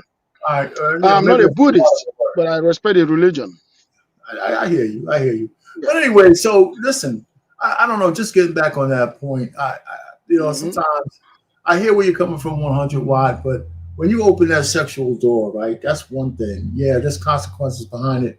But for the most people, thousands and thousands of people open that door all the time. But when you're punching somebody in the face, you ain't getting enough. You're not going to go through life punching people in the face without some kind of consequences more immediate and severe. You're either a bully and you're knocking people out and you find yourself in jail, or you're getting your ass kicked for punching the wrong guy in the face. Those consequences are immediate. Right? Even if you win the fight, those are consequences immediate. I mean, making love or cultivating a sexual relationship with a woman, yeah, there's consequences on each of them, but I don't think it's a great analogy. That's all. But it's not. That's just a difference of opinion, but that's all right. Because I see the consequences. Even if you take the analogy out of it, again, men generally biggest weakness is vagina. If you know that is typically the biggest weakness and the number one, that's the greatest tool to use to take somebody down. When it's time to what they say, humble somebody, a female is the first way that they're gonna go about doing it. Yeah, there's no doubt about that. If you already know this, then why is it that your thought process would not be to be selective and disciplined in when you utilize? Hold on. I would disagree on that. Hold on for a second. Let me answer this first, and you can go after me, right? You ever read Napoleon Hill's The Law of Sexual Transmutation? He says that men come to the realization that their sexual drive is not the most important thing when they get older in life, 35, 40, whatever. That's where I was going to go. Wait, hold on. They go through this transformation, right? Where the energy it takes to get laid is transferred to more productive things. And that's why they say men start to really get on their square a little later in life. But the age of discernment for men, there's no groupthink. Every man comes to that age of discipline separately. When we understand that our basic nature has a consequence, I might come to mine at 19, you might come at 18, some other man might come at 25. And some men, as we know, never come there, like Ime Udoka. He's a president of he's a basketball coach. You heard his name. So he's banging out the vice president's wife. Or you could be the president of the United States. He figured that shit out before. He got a big fat intern that he's having blowing him in the White House. I mean, listen, or King David, who covered his best soldier's wife, because she was showered naked in front of him in a goddamn thing, and he wanted her so bad that he went and had his best soldier killed. All I'm just trying to say is when men come to their sexual discernment, it's separate for all of us. There's no group thing. So you are right. You are right. Men do come to that age where they can turn down a nice piece of ass. But it's different for each one of us because we all have to tackle our nature separately. And when you look at the diaspora of men, it's you can't make that common. Like all of us are not going to agree to that shit. And there's some men who never agree to it, just like there's some women who never agree that their nature should be protecting their virtue. So, right? So I mean, we have natural things. But go ahead, and then you can go. So I would challenge that to say that I don't believe that some of this is nature. Some of this is environment, because I remember being in high school and the cool thing to do was fucking bitches. So in order for me to be cool and hang out with the dudes that I wanted to hang out with, it was about fucking bitches. It wasn't necessarily my nature or something that I wanted to be doing or needed to be doing. It was trying to be cool. So I don't always think that is a natural thing. Or it's something that is put in and conditioned. Or it could just be exploitation of your nature. Right? That high school peer pressure could be an exploitation of your nature. And I mean, that's what I don't disagree with that.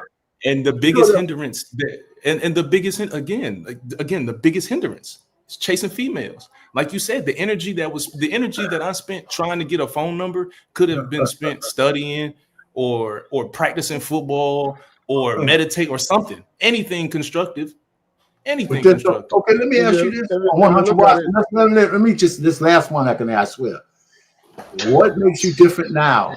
What makes you different now than that high school? What makes you different? Some things in your life has given you the strength to not chase the tail that way. And whatever that is, you don't have to go through the details, but whatever that is, is different for every man. That's all I'm saying. Go ahead, FMA. You see, you took the words out of my mouth by what you said about when a man approaches a certain age in life, they don't really care about the bucks anymore. It's true. Um, just like 100, when I was young, when I was in high school, I s- You man, go I next. was You go chasing. next, Trey. I was everywhere, man. I was everywhere. Even all the way to college, it actually affected some of my grades because I was chasing women. But put it this way, there is a reason why God and nature made it that when a man reaches certain age, his priority changes as you age. You see what I'm saying? Because you tend to drop certain old habits and then prioritize things that will make you a better man. Now you tend to think more of the long term, not short and immediate gratification or needs. You see what I'm saying? So that's why nature is like that. So you can't say, oh, damn, I should have done this in my high school, or maybe all the time that I'm spending doing this, I should have done that. No, yeah. Don't worry about it, brother. You can regret what you didn't do, but guess what? Don't dwell in it. That's an experience you needed as a man. That's why it's good for as a man, come with that experience. A woman shouldn't come with experience of I having many babies. I vehemently disagree with y'all because we're having a conversation to say that men at a certain age care less about having sex, but then you tell me that men don't reach their financial potential until they reach a certain age, and then you tell me that when these men reach that financial potential now, because they have the freedom to get all of the access that they want, now they should be. Come on, now we contradicting ourselves with this. That's why I'm saying. I didn't say That's those why things. I'm saying from the beginning, from young, it needs to be instilled the discipline of that. I understand that I now have this thought process because I have matured and made certain decisions and etc. That's why it is now the understanding of why people, the older people, when I was a teenager, was telling me to keep it in my pants. When I was 17, I had big homies and OGs that was telling me, keep it in your pants, big dog. And I didn't listen. And because I didn't listen, that came with things like having children. Okay, now, so there are some men out there there are hold on, some men that master the pullout game. Some of y'all master the pullout game, and that's cool. And I understand that, and that's cool. Congratulations, my guy. But then let's also look about how many guys. I was just on ESPN the other day, and there's a court case in Canada going on right now about this is an 8-year-old case about 5 guys that had an interaction with a girl that was consensual, and she's now suing them for it. Of course. Of course. That's because happening you everywhere. randoms. Come, fam. Every woman you've ever dealt with was a random to begin with until you got to know her. So that's a weird thing. Every single woman. Let me this idea that you reach some sort of age and that you get to some sort of age and you decide you don't want to have sex anymore, it's the craziest amount of nonsense I've ever heard in my life. That defies biology. And I'm going to prove the point. Every morning, I have breakfast with veterans. 3 of them are 88 years old. And guess what they talk about every single morning? Punani. Every single morning. 88 years old. One was married for 66 years. His wife died. Guess what he's been on the hunt for ever since he kind of got over his wife dying? Punani. The other one is single, been married twice, got 3 sons. He up and down the road, up and down 95, smashing 60-year-old women. The other one talks about being a sugar daddy and how he's smashing 50 and 40-year-old women. This idea that you get a certain age and all of a sudden it's like, oh, I don't want to do this anymore. That's crazy talk. What you guys are actually describing is a level of fatigue that you get from dating and dealing with women. There is a sort of a phase that you go through. You're like, yo, I've been dealing with so many women. I'm just kind of tired.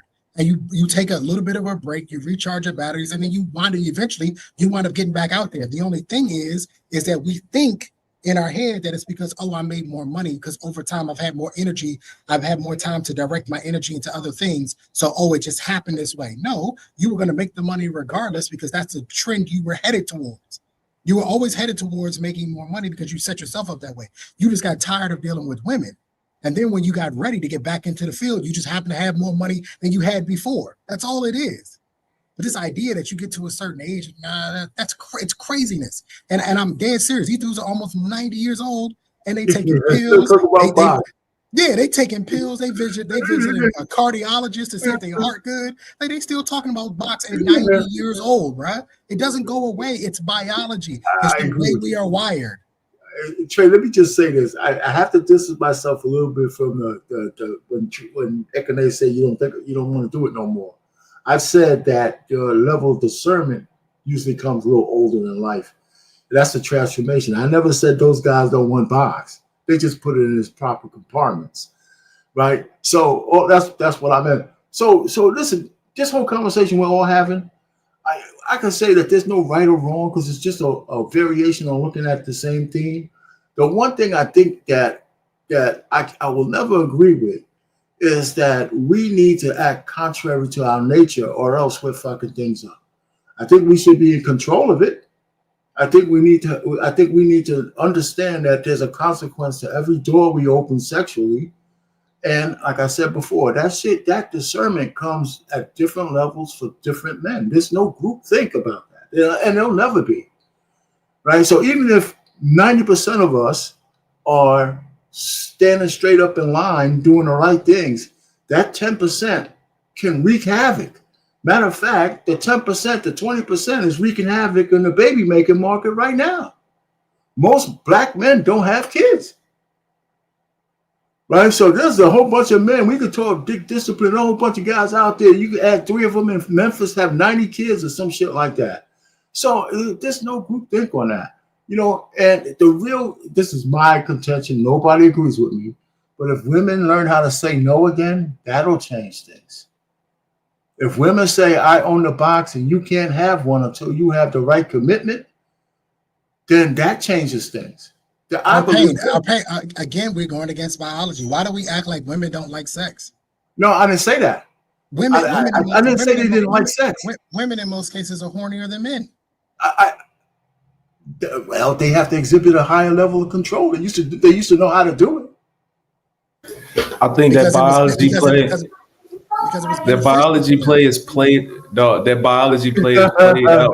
If we weren't living, if we were not living in a, it has to. Look, this is what I'm saying. You literally use biology every single day. How can it be played out? Trey, this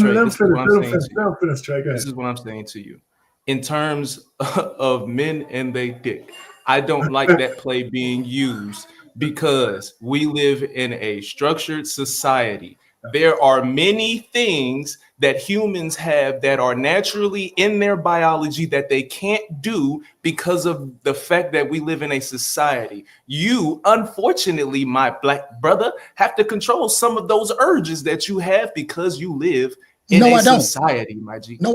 Oh my goodness. So now, okay, I understand. I hear what you're saying. You're making the point to say that anybody can do whatever they want as long as they're willing to accept the consequences. I understand that. What I'm saying is, as someone who is trying to live in a way to minimize risk and consequences, that means that I need to control my fucking urges.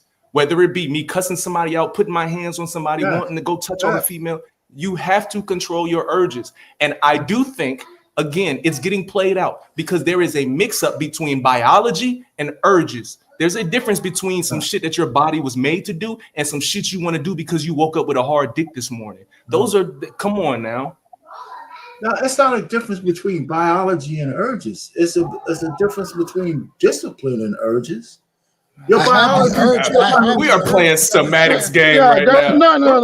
That makes more sense. That makes more sense. Urge because it's biological. What do you think the urge came from? The urge came from watching porn, the shit we see on TV, the fact that we grow up watching BET. Get the fuck out of here! Come on, dog. You know what my biggest issue is that men think that they're in a position to tell other men what to do with their wallet and their dick. You're not. You're never going to be in that position to tell me what to do, how to spend my money, or who I can smash and how often I can do it. If she's willing to do it, I'm going to do it. What you think about me? Nobody cares. It's 2025. Nobody cares what your opinion is. You can't shame anybody anymore. Those things are gone. What, am I not going to be a part of your crew? I can't be a part of your club. Nobody cares. When will y'all Here's the thing. Women have already figured this out. That's why it's 1.4 million of them on OnlyFans. They've already figured it out. They don't care. They're done listening. You guys think we're going back to a time? It's never coming back.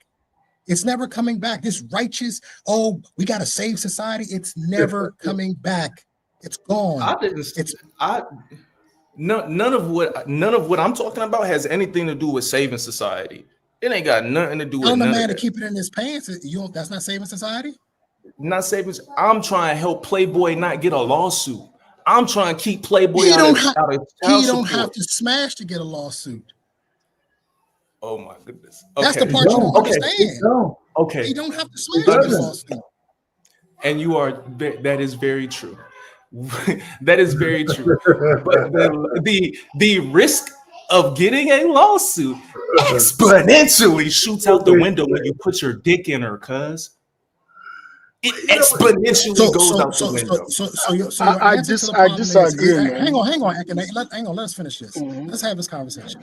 So you mean to tell me the answer to the problem is just don't have sex? Okay. If Because there there's is no a man there's no vetting, that there's is no vetting in the complaining- world. There's no vetting in the world. There's no process of vetting in the world that could tell you the true heart of a woman. You will never know what's deep down inside her. You can vet her until the cows come home. You will never actually know what's in her heart. Okay. So what's the process? What do we do? Because your idea is keep it in your pants. So my process would be, instead of fucking 12 females, how about you just fuck 2 of them? I don't think that sounds unreasonable.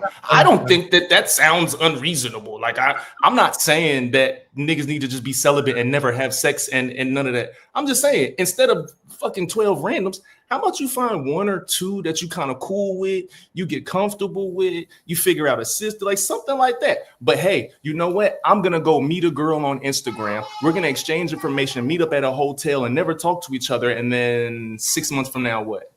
Now, like this stacking, come on, man, that shit don't make sense to me, dog. In no way, shape, or form can you make that make sense to me. This sounds like coochie communism to me. That's what it sounds like. It sounds like we want to ration off the coochie so that if a guy can get 12, you shouldn't have 12. You should only have 2. Save some for the rest of us. That's what it sounds like. If that's what it sounds like to you, then I can receive that, and I understand that's what you're saying. But what I'm saying. Go. I'm go ahead. Ekene, what you got, man? Real quick, man. I know you sit there, man. Yeah. You like to ration off the 2 to 12? I gotta say this, right? 100. The percentage of a woman that will ever sue a man for having sex or made up is like 1 out of 1 million. It barely happens, but when it happens, we see it on television. This P. Diddy shit that is going on right now is like 1 out of 1 million or 2 million or even 1 out of 100 million, according to world population. It's not that common. We see these things once a year, once in 10 years, once in 5 years. The last time it happened was maybe like 20 years ago, when that NFL player was sued for some shit he never did. But then there are ones we never hear, right? Yes, we know. There are ones we never hear, but it's still very rare. But like Trey said, you can't tell a man where to put his dick when he got money, even when he's broke. Just like nobody could tell you where to put your dick when you were little. You were having them kids, right? It's the same thing.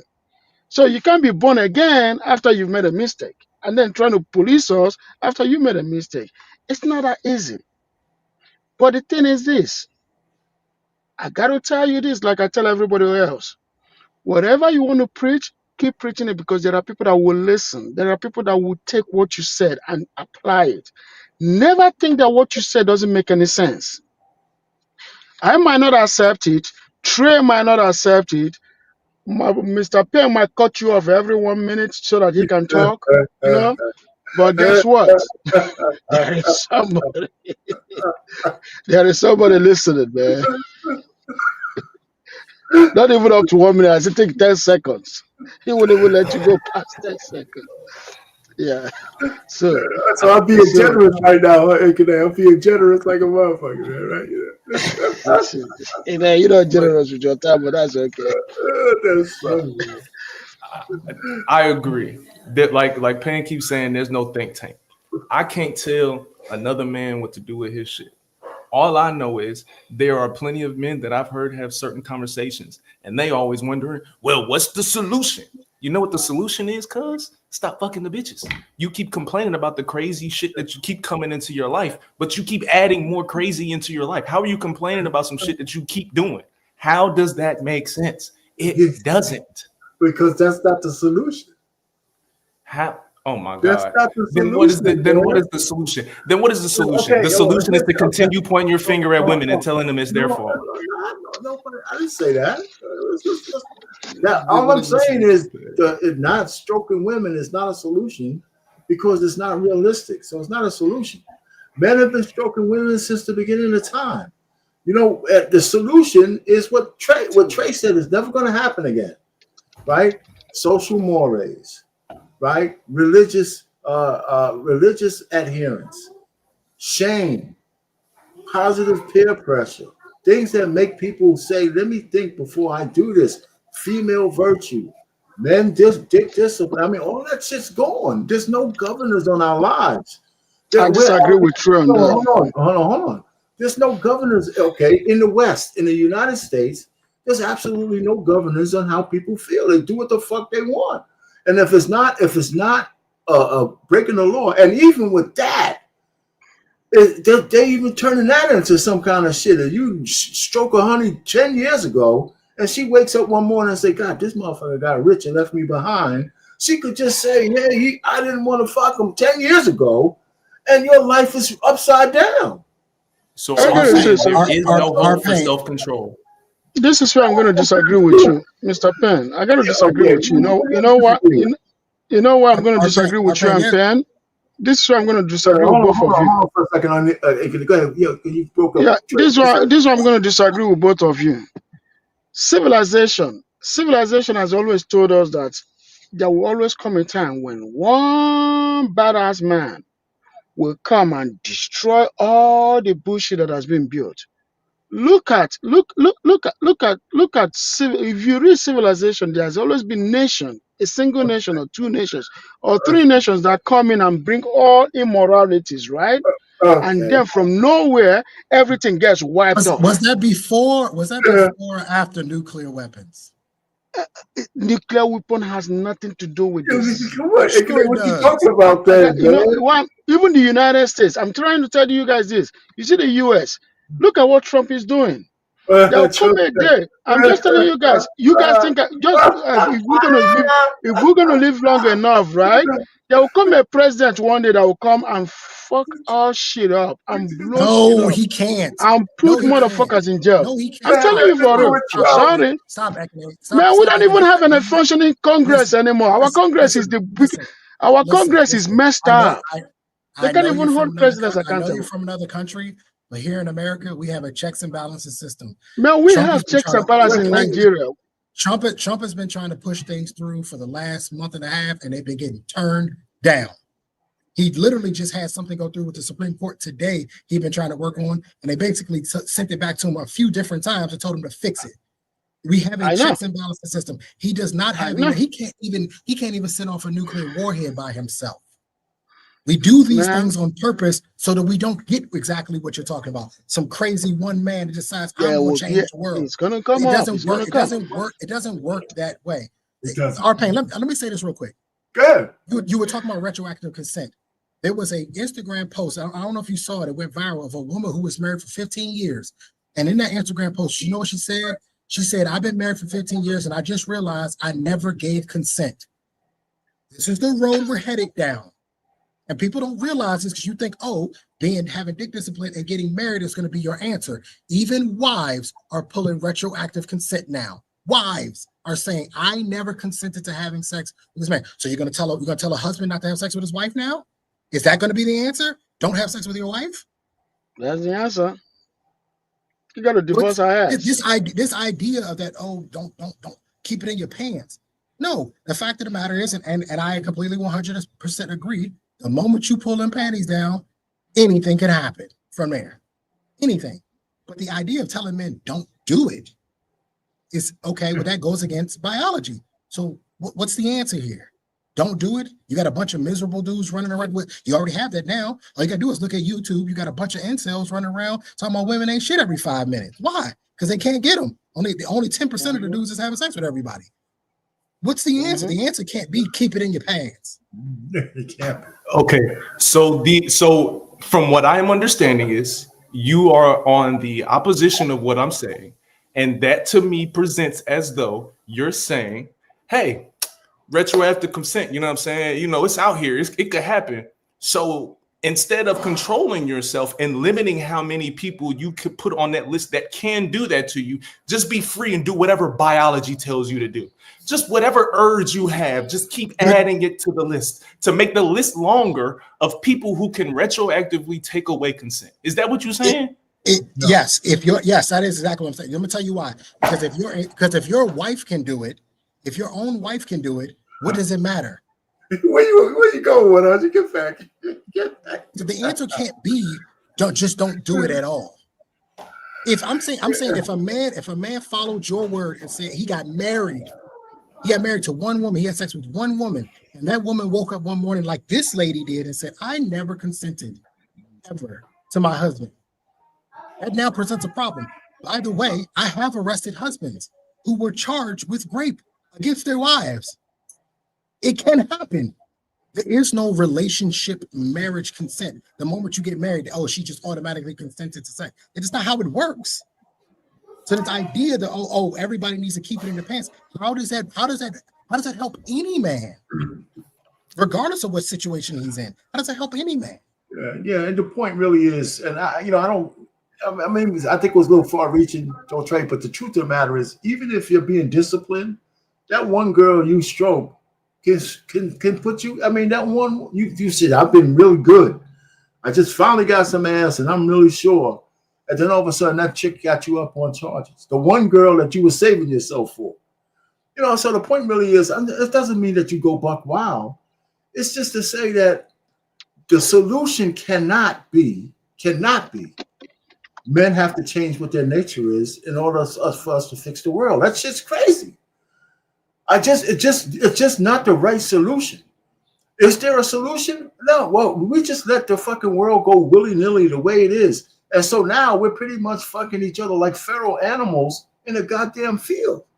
Right? There's no selection. You know, the babies that are being born are down at the class where the people can't really take care of them. And the ones who can take care of kids, okay, they're having one or two.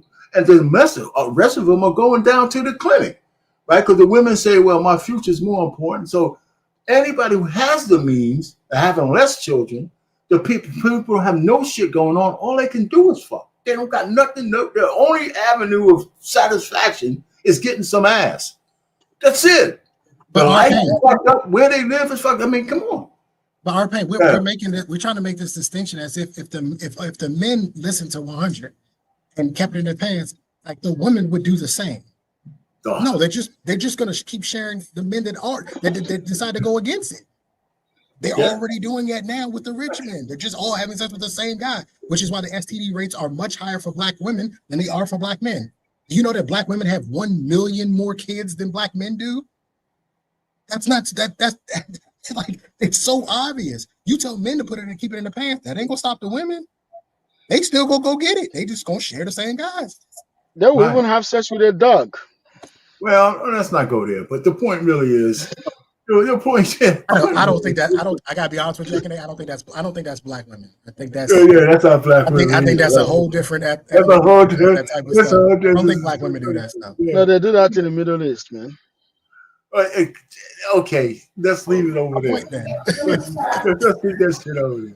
But listen, all I'm trying to say is, I don't think the men are the linchpin or the key to what revolution that you want to have going on sexually. Women own, as far as I'm concerned, the sexual marketplace because they own the commodity. It's theirs. They decide who they want to give it to. And like I said before, men don't like this shit. Men take sex from women any way they give it. There is something Men take sex from women any way they choose to give it. And my best analogy is if you're in the cut with a chick and you're getting ready to go down, and she says, and you're putting on a condom because we're like you, we want to be responsible. 100. I want to be a responsible man, so I'm throwing on the gym. And so she says to you, what are you doing with that? I want to feel it raw. Give me the percentage of men, 100, that's going to take, it's going to say, okay, you know what? If I can't wear this, I'm going to go home. Give me a percentage of men doing that. Not enough. There you go. And guess who wants more raw? Guess who wants raw more than anybody else? Women. Women want raw sex more than men. Why do I feel crazy right now? Why do I feel like every time y'all talk, you are proving my fucking point? Well, you are giving me our pain. This is what I'm saying to you. If I am a man that is of high value and I have the potential of fucking 100 girls over the weekend, it is not smart to do that. I agree with you. It would be smarter for me, instead of fucking 100 girls, it would be smarter for me to say, I don't know, 5 of them. But wait, 100. Why can't I agree with that and disagree with your overall premise? Because for you, that works. But in trying to make that metric some groupthink thing is a waste of time. That's all I'm just trying to tell you. I said, for you, it sounds great. Even if it's just one chick out of 100, fine, that's you. But to try to put that on mankind, I'm talking about mankind, based on our nature, this shit's not going to work. There's no group think. There's no group think there. The only thing we have that makes us common is our nature. That's it. But it is, you know what it is, 100? It's almost as if like we both were buying the same car, but you got a better interest rate than I did. You got the same car, but you got a better interest rate because you didn't take, your credit's better than mine. So you're better. You know what I mean? Like you're not taking as much risk per se. I get what he's saying. I'm just saying that men are they're just not going to do that. Like if a dude got a chance to smash 100, he gonna shoot for 100. It's like that's what he's gonna go after. It just is what it is, right? But some guys like 100 may say no, I'm good with 5, and that's perfectly fine. But I think we have this idea that if we control the men, and tell the men to put it in their pants, that somehow is going to create this sort of like this reaction from women, and they're going to somehow be better. No, they're not. They're going to keep doing what they've been doing, and the only people that's hurt is the guys who ain't having sex. Like they just the ones that's missing out. Like, okay, you keep playing that game you want to, because the women, let me tell you, our pain. They fucking out here. They're doing these women getting it in. They're getting it in. Joy Taylor just went on a podcast. Joy Taylor, if you know who she is, she just went on a podcast talking about half of the shit she said was stupid, but in the end, she said prostitution should be legal and men should be able to just buy. Well, yeah, Joy, it's hard, man. Most women who are on this internet, the IGs, they are prostitutes. They're asking for money to talk to them. They're asking for money. They're asking for deposits. Mr. Penn. Yes, you're sir. You're talking about the ones on Instagram. Millions of them. Let me say this to you. It's millions of them. You can never go ahead. I'm not debating at all. Let me say this. There is a reason why I tell women that any woman that lives by herself, with kids or without kids, men automatically see her door as a revolving door for prostitution. I don't care how you are. That's how men see that woman. That's why those women find it difficult to marry. It might not be all of them. I understand.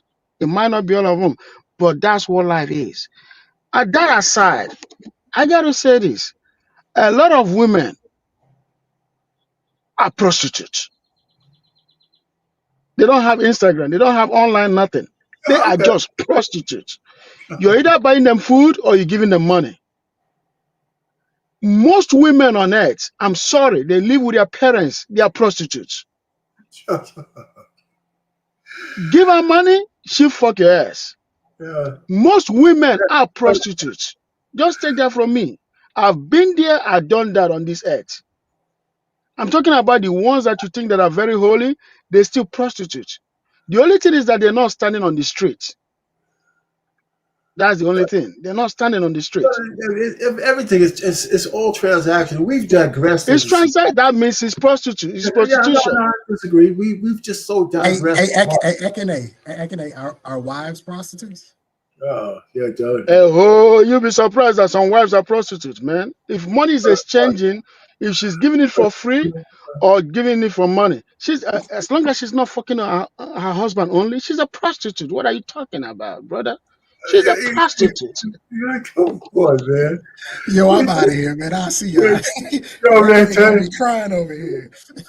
Hey, listen, man. You know what? Man, this conversation is so good. We can forget about the other videos. We talking about it, man. Take it easy, Trey. Hey, so 100, man. What else you got, man? Listen, you know what? I don't disagree with a lot of what you're saying. The only part I'm just saying is it's one of those kind of things that is not the solution. Only because it's almost like just saying no, like the drug war, just say no. Or, just teaching abstinence. It has to be that plus teaching consequence. It has to be that plus. Because just like you said, you had a whole bunch of old heads telling you, keep your Johnson in your pants. You ain't listen to them. Even if you related to them. Because nature took over. Not peer pressure, but the nature of peer pressure took over. Everybody else doing it. I'm getting these urges. I'm waking up. How many socks can I fucking empty the sack into? After a while, you want something real. So I'm just saying, it doesn't make men bad men because we want women. I was on this panel, not a panel. I had a lady was talking about, ladies were coming up on this stream after stream.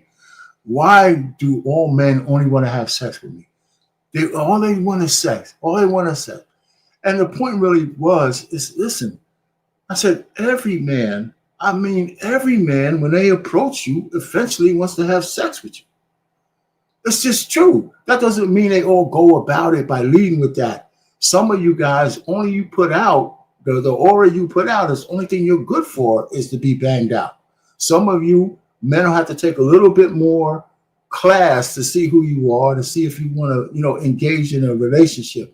But the truth of the matter is, no matter if you're a good man or a bad man, when we approach a woman, it's because we want to bang their ass out eventually. And that's true. That's nature. I don't see why we keep fighting that shit. And here's the problem. Here's the kicker. Every fucking woman knows it. Every woman, they act like they don't know it. They know what we want from them. And they know our nature. And they know our nature is constant. So they know how to manipulate it and exploit it to their advantage all the time. Mr. Penn, when I told you that every woman that approaches you somehow, or you approach somehow, and then they want something in transaction, that they are all prostitutes. Women use those things in order to just test us. She know, like you said, that you want to have sex with her. But what she's trying to do is to make you think that she's not one of those girls, but she want to also do it with you. But she just want to appear innocent, like she doesn't know what she's doing, like she's so innocent. I remember when I was about 18, 19-year-old, and every girl that I had sex around that time act like they're still virgin, whereas they're not virgin. You see what I'm saying? Women are smart. But the thing is, they think that men are fools. Hey, well, let me ask you 100. You're kind of quiet on this one because I don't think I know you don't agree with a lot of it, but I don't think we're really talking past each other. What's the flip side? You've heard this from a woman before. Even if we used to watch the Pop the Balloon show, when a woman said, well, initially I'm not feeling this guy, or initially I'm not attracted, or initially, he didn't hit me the right way. That's another way for them saying that I can't see myself giving this guy no ass. Because we all kind of know that a woman, if she wants to stroke you, it don't take her more than 5 minutes, right? So what I'm saying is, so it works both ways. That's her nature. I'm attracted to this guy because of what I see. And that has taken women with no governors. That has become the most important thing to women. How many? I've never used to hear women talk about how fine men are. Like, we got to be in the mirror for 8 hours so they could be attracted. And then all of a sudden, then they wonder why that fine guy they got has 18 other girlfriends. But the guy who's mid, if you're mid like this, you got to work a little harder. And then if and you could say one thing, the whole shit, the adage, if you're a mid guy and they don't like you, you say one thing, hey, baby, or hello, how you doing? They throw up in the back of their throat. And somebody who's handsome to them could say the worst egregious shit, and they smiling cheek to cheek. Right, all that shit's real. Agreed. I don't disagree with that at all. I don't disagree with anything that you just said. I just know that if I am the man of my household, I know that I am being measured on my results. My results are the only thing that matters at the end of the day. How I feel, what I think, what I want to do, what my urges are, what my biology is, none of that shit matters. It's the results. And what I'm saying is, how can I say it and it makes sense? I've come to the understanding that most people, if you can control, let's speak for men specifically, if you can control your dick and your diet, a lot of other things fall into place. If you can manage what it is that you put in your body and where you put your body, a lot of other things come into place. I agree with that. So if you can control those two things, you are already taking out a certain level of risk. You're taking a certain level of risk out of your life. I'm not trying to change society. It's going to be what it is. Women are going to want to fuck. I ain't going to lie. I like getting hit with the whoop-de-whoop every now and then. You know what I'm saying? Like, I enjoy getting pussy. I'm not going to lie to you and say that I don't. But I know that if I go out into the world trying to fuck as many girls as I want to, that's going to bring more problems into my life versus having discernment. That's all that I've been talking about. And I think this idea that a man that gets a bunch of bitches is what the standard needs to be. I hate that. I don't like it, and I think that needs to be taken away. I don't want my son going through his life thinking that he needs to be the guy fucking hoes. I don't need him thinking that. But let me ask you, I mean, do we really, who's really saying that man should just go out willy-nilly and sow his royal oats ignorantly? Right, we do talk about consequences. I know I'm big on that. I've had videos on this channel about that. And I've gotten some arguments. All I'm just saying is that it comes to each one of us separately, and unfortunately for some of us, it comes too late. We don't tell people about the consequences of and I call it opening a sexual door. Every woman, like you said, that what's behind that door is different for every time you open. And most of the time, okay, it's benign. But one of the things I think older guys like me don't tell the young guys is I've waited for that fucking phone call from a chick because I missed. 2 weeks, 3 weeks passed and she missed, and you over here like saying, holy shit, man, what's going down? And then you get the phone call of relief. It came. Oh shit, man, period come. So I've been there, we were all raw dog before. And so I guess sometimes the perils of doing it, especially if you live through some of that, So I don't know. So I think sometimes the younger people need to hear us talk about the fact that we got caught up, in some of those kind of things. That's why they say sometimes men who are drug addicts and they recovered, sometimes they teach the best because they've been there. They know what it is, the dirty needles, the fucking nasty hallways, the shit that they went through, the stealing, the betrayal of their family and all that kind of shit. So sometimes that's the best teacher, but and maybe you could get somebody to say, I don't want to go through that experience. But when it comes to sex, man, I just think that I don't know what the end game is. All I know is that the solution is something that evades us in the absence of all the other factors biological, environmental, and cultural. In the absence of those governors, it's hard to put the genie back in the bottle. And in America, all those governors are dead. They're dead. Black culture's trash. The environment, the laws that are being passed are trash, right? You know, and in the biology is the only thing out of control. And when I say out of control, there's people mating with no thought of, and I'm gonna end it here, with no thought of how that impacts the future. Before, women used to want to mate with only the most select men, the chieftains, the guy up there, because there's some biological thing in them. That's not true now. They're fucking having babies by guys that are pieces of shit. And they know. And they go through a life-changing fucking thing for guys that are not worth two nickels to rub together. Not just money, but two nickels and everywhere other. But I'm finished. Go ahead, Ikane, what you got? Are you still there? You look like you're frozen. You frozen, Ikane? No, can you see me? Yeah, go ahead. I don't think black culture is trash. I just think that's trash. Trash like hell, man. That's not how everybody. That's fucking trash. No, but I would say this: the women. No, I think, no, I'm not. But what I'm trying to say is this: I think that the loud voice women are trash. You see what I'm saying? The women that are going to produce the next generation, most of them or majority of them, 51% or more, are trash. You see what I'm saying, right? That's what I think that is trash in it. I don't think the culture is still a very, very great culture. I love the culture.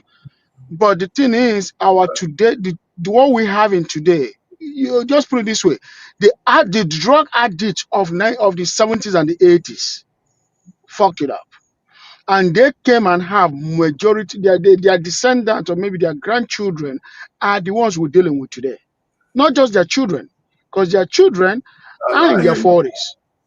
You see what I'm saying? But it's their grandchildren that are, because they come from a generation and generation of trash. You see what I'm saying? Did you hear what you said though, Ikane? You're a scientist somewhat, right? If you say that 51% of something is trash, it's trash because it's way past. Wait, hold on. It's way past critical mass, right? So if you have numbers like that, it's trash, and it's not just the women either, right? It's the drill rap. It's all the rest of that shit. All I'm just trying to say is, I don't know. They have all these dire predictions for black people coming up. Now, I don't believe they say in 2053 we're going to have a zero-sum game, right? Zero economic growth. The median income for blacks will be zero in the year 2053. Now, I don't know if I believe that because we have a lot of successful people out there. But I'm just saying, these are dire, by 2030, all the women are going to be single. There's a lot of shit going on like that. I don't know how we deal with that. I don't think we can fix that in the current climate. I just don't. I don't know. You got some. Okay, you want solutions. They're 100. What's the solution besides just dick discipline? Think about another solution. What other kind of solution? There is no other solution. Because the basis of everything that's happening right now is everything is over sexualized. The reason relationships are not working is because everything and everyone is over sexualized. Okay. There has to be some sort of control and governing on the fact that everyone and everything is sexualized. Stay right there. What's the control points? What would control people's sexual habits or sexual proclivities, especially outside of marriage? What would control that? I mean, there is no simple fix to fixing something like that, because there was a load of things that had to happen in order for everyone to now. That's not the role of government,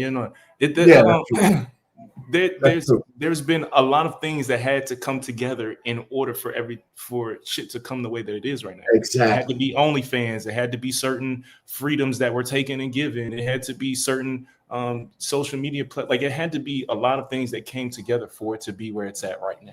Yes, and you're right. And this goes all the way back to Freaknik, the shit they was doing in the 90s. This ain't some shit that happened in 2025. This ain't some shit that Trump did by himself. Don't think about Trump, man. He has nothing to do with what we're talking about. I know, and that's what I'm saying. Like the over sexualization is not some brand new shit. This is something that has been going on for a very long time. And the only thing that will correct it is dick discipline. And females controlling their box. And females controlling their box, but I can't tell them to do what they should. I don't talk to them about what they do. I hear you. You said the only thing that's dick discipline. Oh man, I tell you, man. I think that's maybe one factor, but I think the men who have discipline are the ones who are going to have discipline. You know, think about it. But think about it though. Like I said earlier, diet and dick. The dudes that you know that are pretty much to themselves, that work out on a regular basis, that watch what they eat, they monitor the people they have in their life. Those people are generally successful. They generally create things that work. But let's examine. Okay, go ahead. Let's examine what you just said, though, right? Mm-hmm. Even if we examine that, the diet part, I can dig it, right? That's good for natural health, whether you're stroking or not. But I would say to you that men who are physically in shape probably have the highest libidos. And I'm not disagreeing with that. Okay, and what I'm saying is still up to those individual men to have the ones who have discipline. They probably still have some kind of roster. They might not have 20, but they have at least one and probably 2 or 3 if they're not married. Now, if you talk to a woman who's marriage-minded, that's still because they always want men to be fucking monogamous, right? Which is a lie, too, because they project not to be monogamous themselves. But this guy is still having sex, right? Even if he's disciplined, he's still having sex. If he's not committing to a woman, that means he's still out there, and so is his girl. Kind of. Now, the only thing, this is a whole nother conversation. The one thing that cleaves my wife to me, right, or your woman to you, is because they want to be. Agreed. You know, but a lot of people miss that. That's not my animal magnetism. That's not because I'm some tyrant. It's not. The only reason my wife stayed with me is because, and I like it that way, because because she makes the choice every day to be here, like I make the choice to take care of her. And that's important to me. So I think a guy who stays single, but he has a girlfriend, it depends on what that relationship really is. Does it keep him grounded? Yeah. But you will answer this question.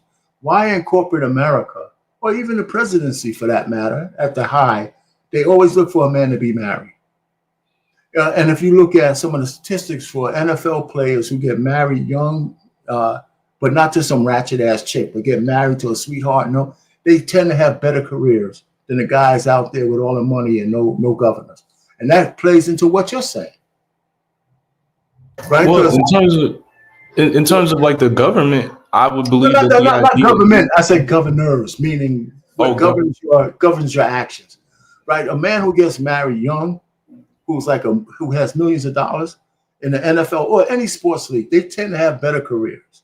The young men who are free and willy-nilly, they play into what you're saying. They're putting babies everywhere. They're putting their livelihoods at risk. They're doing all kinds of dumb shit, right? So we do agree that discipline needs to happen, but why doesn't it happen for them? They have all of those goddamn briefings to tell them to stay away from the hyenas. They have some people tell them how to handle their money and this and that. They don't listen to this shit. They'd rather be free. And you know what? And so do women. The reason why feminism was so effective, because it told women it's empowering to be free. Not just free for monetarily, but free sexually. And they took I don't think most women are joining feminism because of the money. No, and then most No, women no, don't no. want to work. Women could be, yeah, that's bullshit. They wanted to be girl bosses. What are you talking about? That's a big Hey, part of it. I gotta be honest with you. It's the ugly ones. It's the ugly women that want to work so that they can be able to buy men. Most beautiful women don't want to work. They will never work. It's the average women and the ugly ones are the ones that want to get degree. How many pretty women have you seen, Mr. Penn, that has a degree or care about having a degree? Most No. beautiful women, not that many beautiful women have that much Hold on. degrees. Some of them have associate. That's it. When you say beautiful women, I'm not talking about people who register at 10. There's plenty of women who look good who have degrees. All right, so I'm not saying feminism is not just working. They want to be fucking bosses. They want to have businesses. They want to be able to fuck who they want to fuck. So that's what the women do. The key is what? Man, I mean, I don't. This whole notion that feminism is just for ugly women, that's crazy. It started out that way, probably. I say average and ugly ones. Well, Average most and ugly people ones. are average, though, man. Most women are average. That's right. You know, and most men are average. But if you sit down and tell me no pretty women don't work, that's not true. It's not true. Every pretty woman is not just getting sucking off the tit of a man. They're doing that too, but they do have some of them do work. You know, so I don't know about the percentages. I can't give you the percentages. I hear where you're coming from, but that's not the point I was trying to make. Maybe I'm just rambling. Here's the thing I was going to show both of you guys, and I showed this to you before 100 Watt. Let me do this and see if I can make a little bit more sense of it now than I did last time. We talk about factors. This is what I was talking about. There's factors for where we are today from the early days, and why 92% of women still vote on the plantation and 78% of the men. From 1964, the Civil Rights Bill, actually it created with it a Faustian bargain, right, with the women. It says, we'll give you Section 8 food stamps and all this. All you got to do is get rid of your men. And they took up a lot of women, not all, but enough to make a difference, took up that choice. And that perpetuated through the generations. So while we have 3 or 4 generations of women on Section 8, right? I got to ask you something, Mr. Penn. Let me finish saying this. Okay, go ahead. Ask me. Go ahead. Should I go ahead and ask you? Yeah, can I go through this real quick? And can you Okay, go ahead. So that's one pillar, right? The other pillar really is that everybody keeps belittling this too. The pill came out in 1960, right? The baby boomers were 14-year-old. Their mothers were from the silent generation, and some of them were from the greatest generation. But they put their 14-year-old daughters on the pill for preventative measures. I was there. I remember my younger cousin being on the pill. The reason why that was a mistake or backfired was because it let them understand that they could have sex without consequence of getting pregnant. And a lot of them started to do it. So the sexual revolution came in the 60s, 70s, and today there's no governors over women whatsoever. They're fucking like banshees, right? And then the next pillar is feminism and cultural decay.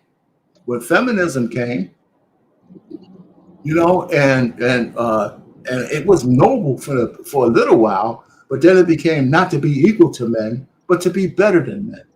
And the only jobs women want is to be a boss. They don't want to be in the trenches and doing the shit that men do. They want to be the CEOs. They want to be the bosses. And feminism also came with it. Free sex. You could fuck like men can fuck. It told them that. There was a sexual component to that. And we didn't know how that ended up. We have a whole bunch of psychotic ass women with so much energy from men, they don't even know where to put it. They're on pills. They're doing all kinds of dumb shit. And because they're not built for that kind of ring around the rosy sex. It might feel good to them, but when they're walking around with 60 or 100 bodies, that shit manifests, that energy manifests itself. Plus, we're starting to find out that sperm stays in a woman for a lifetime, pretty much. You know, why you think Serena Williams is starting to turn white, man? Her white boy he's boofing her up with sperm so much that she's starting to look like him. You know, and so I can't prove that scientifically, but I'm trying to give the woman a pass. You know, and then of course this last pill, and I'll be here. The gangs, the drugs, the crime, all that shit impacted men and their potential of leadership was impacted the most by those three things on that last pillar. Those are the things that came from the 60s all the way down. And not to mention that we never got any help from the Democratic Party. All the shit that we're talking about now, the Democratic Party never helped. Never helped. Mr. Penn, I got a question for you, please. Yeah. Because I don't want to forget my chain of thoughts. Go ahead, man. When you were growing up in the 60s, right? Was every man that you knew on drug? No. Okay. No. Were most men that you knew on drug? No. Enough were though. That makes a difference. Enough were. I know. But this is what I want to say. You do know that there are a lot of men, white men that both in the 60s and the 70s were crackheads. Yeah, but we ain't talking about white men. No, but I'm coming. There is a reason why I'm saying what I'm saying. The Yeah, reason but why okay. I'm heading somewhere. The reason why I'm saying what I'm saying is this, right? When it comes to negative, they paint black community negative. But when No. white people do the same negative, I'm coming. When white people do the same shit, they make it individual. When black people do the same, they make it. They do with white people. That's why I'm trying to stop you. We ain't talking about white people. We're No, not. I'm heading somewhere. But if you can let people talk, you always don't let people to I'm talk. So they can. letting you talk. If you let me talk, then I can. Make it already. I'm heading because guess what? Guess what? You and I are not from the same culture. In my culture, we have a way of building words. In your culture, you guys just go straight without going gathering Forgive me for thoughts, my. right? You guys just go like whoom, whoom, like straight up. But that's Okay. not what I'm used to. So All that's why right. you got to give me a minute and a half or two. So that way you see where I'm heading to, right? Yes, sir. It's cultural difference, brother. So that's right. Okay. So what I'm trying to say is this, right? The thing that bothers me is this. Black community wasn't messed up to the extent that there were not good men in the house. There were good men in the house. There were good men who want to be in the house. But the women choose sex and privilege over those good men. You're the one that said that I remember you and I have been in multiple shows where you said that they gave these women choice to kick the men out of the house so that they will have freedom. And they choose those choices. I just said it again, right? I just said it again just 2 minutes ago. Okay. So that's to tell you that there are good black men out there. So it's not the black men that are screwing the house. It's not that there are no black men out there that will build a house. So that is why whenever we have this discussion and things are said about black men have their issues. There is no doubt about it. I got to tell you, one of the meanest people I've seen in America. You gotta land the point right where you okay, just. I land my plane, brother. Listen, I understand where you're going. I don't want to blame all this shit on black women. That first pillar is theirs, but that last pillar is ours. And so there was an erosion of a lot of good black men through the drug wars and all that shit. A lot of them. They got caught in a lot of nets where white people, like you want to bring them in, used to get a pass. They would put motherfuckers in jail by groves. We're still feeling the effects of that. But here's another thing. Here's another thing that I don't agree with. Where was it? What's the point at? The point is that there is good men, and it doesn't have to be all black men. All of this shit means not all of it. Like everybody hates the baby boomers. I can't relate to none of that shit because that's not how I raised my family. But I do agree, out of 76 million baby boomers, there was enough of them who were fucked up that have an imprint on what's going on now. Right? So I have to concede that. And so just like black men or black women have to concede that even if it's not all, it's enough who are doing fuck shit that makes a difference. Right? And so we have to accept that. So I accept that men had a part to play. Nobody made us take drugs. Nobody made us join a gang. Nobody made us sell the drugs to our own community. Nobody made that. And just being desperate is not a good enough excuse. It's not. So all I'm just trying to say is there's a lot of pillars that got us from the 60s to where we are. And we got to recognize that a lot of these different things played a part in that. And we just don't examine that because we always try to pinpoint one thing or another. Right? And we forget. Well, I don't, because I lived through each one of these fucking things. Right? So I remember. And even that memory is going to be lost. And I don't have to be 100% accurate, but a little bit of all this. And these 4 pillars of 100 all have to go to environmental, cultural, and it unleashed our biology as the only thing we're running on now. No cultural mores or governors exist that stop people from doing F shit right now. None. Not our music, not our culture, not the people we put up and represent us as black women. They don't even want black men to represent anybody. We're invisible. So that's why they put an 18-foot black fat statue out there of an angry woman. So all I'm just trying to say is we're in dire straits, and I don't know how to. And discipline, okay, yeah, we need more of that. I can dig it, but we know how that doesn't trump nature. It just doesn't. And so all I'm saying, let me take this down. But I mean, so this is my view of the world, and it doesn't have to be right or anything. It's just, it doesn't have to be right. I just think it's the way I saw how we degenerated through the years. And none of those things are a lie. Is it the number one impact of why we are in 2025 and we have 30% marriage rate? 70% of our black women by the age of 30 have children out of wedlock. And yeah, men gave them the kids, but it's only maybe 25% of the men. 50% of men by 30 don't have any kids. 50 of black men don't have children. So it's not all of us, or the fact that the men is not in the household. Nobody talks about the unreported parental alienation, whatever that, saying that word that women have on men. Look what's going on. I don't know if DDG beat the shit out of his woman in order for him to lose the rights to his kid. That shit's debatable. It don't take much to get a restraining order. Right? So there's a chance that he didn't touch her. But does it really matter?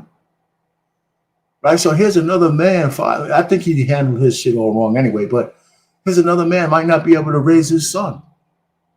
And when is his son going to turn out to be in the hands of a woman? Like Halle Berry? Sassy? Killer? What's he going to be? If he misses the other half of what's going to make him into a man, especially from a man. So we see that played out over the whole thousands of times in our neighborhoods. And it's not always men walking out on their kids. It's a lie. The vast majority of fathers take care of their kids, even if they're not with the woman. And you go to Medium Man's channel, and he does the numbers all the time. He does the numbers all the time. And most men who don't have access to their sons is because some bitter fucking woman is mad that he's found another girl. Then why not get custody of them? Well, I can't fight that battle because there's some fight. My cousin fought for his son. It cost him around $30,000 to do it. But even if they don't fight for custody, they don't fight hard enough for visitation rights.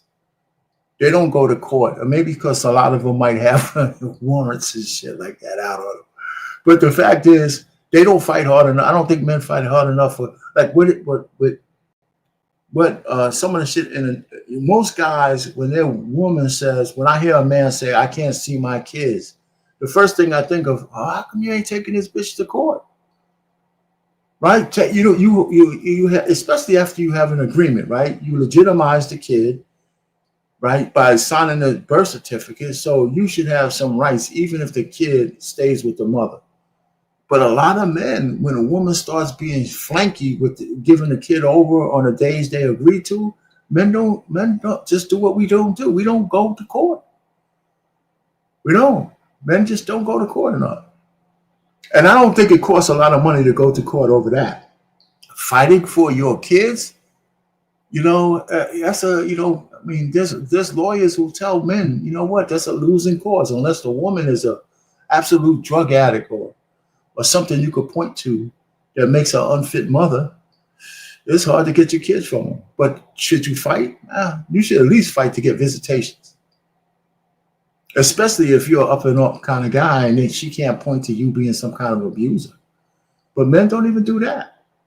So I don't know, man. I don't know how to fix this shit. And you know what? It's not up to me. It's up to you fucking guys, man. My life is, I'm 67, I'll be 67.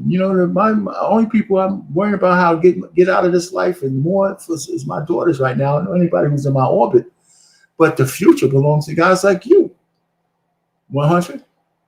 I mean, you're on the right track saying men should be more disciplined, but the future, the way shit shapes up is for the men in their 30s and 40s to put their imprint on. We all going to be dying out. This Trump administration, I think, is going to be the last administration where the president is going to come in being over 70 years old. I think so. I can see that. Yeah. And so we're going to start getting younger and younger politicians in place. Your Byron Donalds, whether a Democrat, but we'll start seeing guys in their 40s. And women in their 40s and if they're black liberal women, we need black conservative women. We need more of them to speak up. But it's going to start getting younger. The future belongs to you people, man. And y'all should start thinking about some solutions, right? Because there's enough talking about the past. I just throw out a chart telling you what the past was and how we got to where we are. So what's the next 25 years going to look like? Your kids are going to have to live in that next 25 years. Okay. Even my kids are a little older because my daughter, one of them she's a millennial and the other one's a Gen Z. She's going to turn 26 this month. So I don't know, man. Life has a lot of nuance. It's always easy to sit in front of a microphone and make it sound simple in terms of what needs to be done. I am not pretending as though what I'm saying is easy. But that is proof as to how pivotal it could be if one was able to get that under control. The nature of who someone is and the biology of who someone is, that may never change. You are who you are. But what you do with your nature is what matters. That's the difference. What you do with that biology, those urges, those feelings you have, what you do with those things is what makes the difference. Okay. And all I'm saying is there should be better control of your urges and tendencies. That's all. Yes. And okay, so let's say how would you effectuate that on the female side?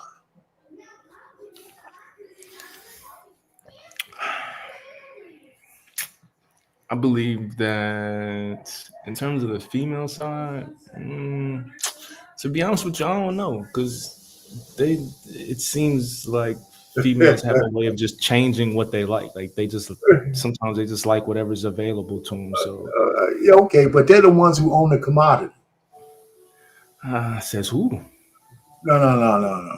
The commodity is physically attached to their bodies. They own the commodity. In that sense, yeah. See, well, that's the only sense that matters. I'll agree with you. I'll agree with you. So that's what I'm saying. So they own the commodity, and there's no way a hungry woman's gonna go without sex. I said, what a man is measured on. if most how can I say that makes sense? How can I say that makes sense? I just think this idea of attaching yourself to your ability to get women needs to go out of the window. I agree with that. I mean, I agree with that. I think that if you're naturally, if you've got it, women are going to be naturally drawn to you. You don't have to promote that, right? And I think those men who know that women are naturally drawn to them don't necessarily have to promote it. They just know it. Right? Because with or without discipline, there's always going to be a hierarchy. Even if all of the men in the world did become disciplined, there's still going to be a hierarchy in terms of who has a bigger selection versus others. That's always going to be the case. And I don't exactly. But anyway, man, listen. I think I wanted to show that if you ever get a chance, and anybody who's listening and this own guys, if you went to Anton's channel and found that 2.5 hour live, I think it's only like a week old, a little less. It was really, he had a lot of good stuff in there. And the women, I give them a little bit of credit. A lot of them said a lot of good stuff. Especially the second part, I'm not going to play it. Where one of the ladies came out and she told the rest of the ladies, listen, we can't have sex like men. Coming out of a woman's mouth was nice to hear. She said, we can't have sex like men. And she went through the biology of the situation. And, and she was talking about and I've heard this from plenty of studies, and there's maybe not plenty, but there's studies out there that says that a sperm of a man stays in a woman for a lifetime. That's why there's never 100% match between, when you do a paternity test, because a woman's DNA gets modified somehow by the DNA from the men she's been sleeping with, right? And it says now, I don't know if that's how much blind studies and all that kind of stuff, but it's been coming out more and more. This is the first time I heard a woman saying that, and that's why paternity is so important, right, to men. So of course I go with it from an energy standpoint. Yeah, when men and women have sex, the energy is transferred from a man to a woman. I don't care if she's on top or all this other shit. We transfer energy. And the women are like a capacitor. They store that shit. And they going from man to man, then they have dick overload. And there's nowhere to put it. How do they dissipate that energy? And it dissipates itself in bad behavior, drugs, pills, ratchetness, and the one overriding thing, I have trauma. And every woman's trauma, I told them this, and not one woman argued with me. I said, every woman's trauma, when you look at it, I'm not talking about SA, I'm talking about voluntary sex. Every woman who has trauma from having too many sexual partners or have trauma period later on in life when they want that good man, it's because you could trace it back to another man's penis.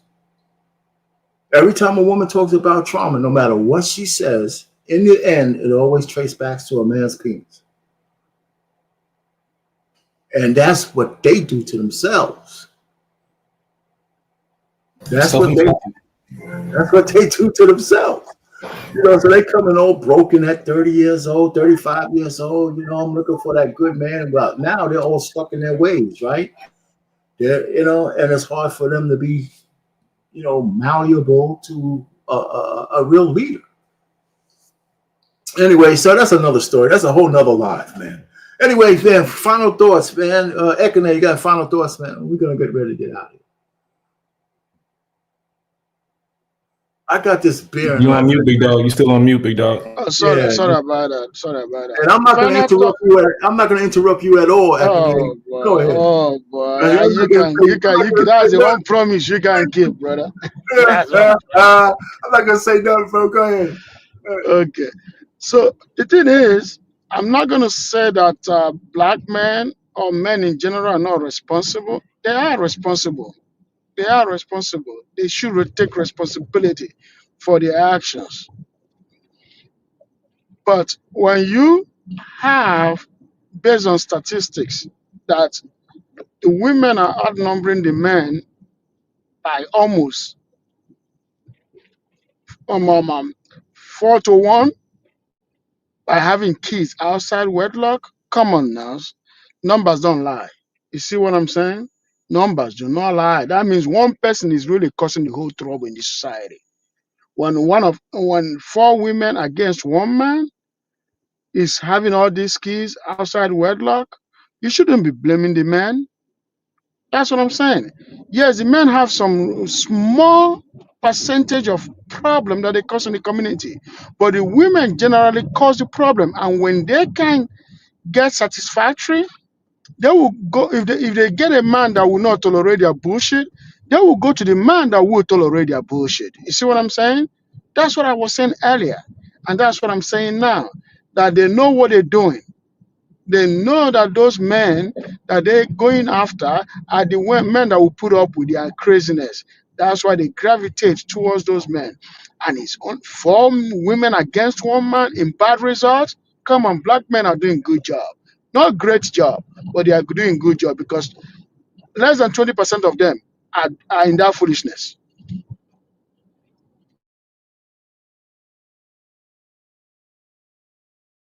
Are you done? I don't disagree with. I think there's a renaissance with black men. More to come. I just think that the way we could tell is the change in the TikToks and the way ladies are coming after us in the social media.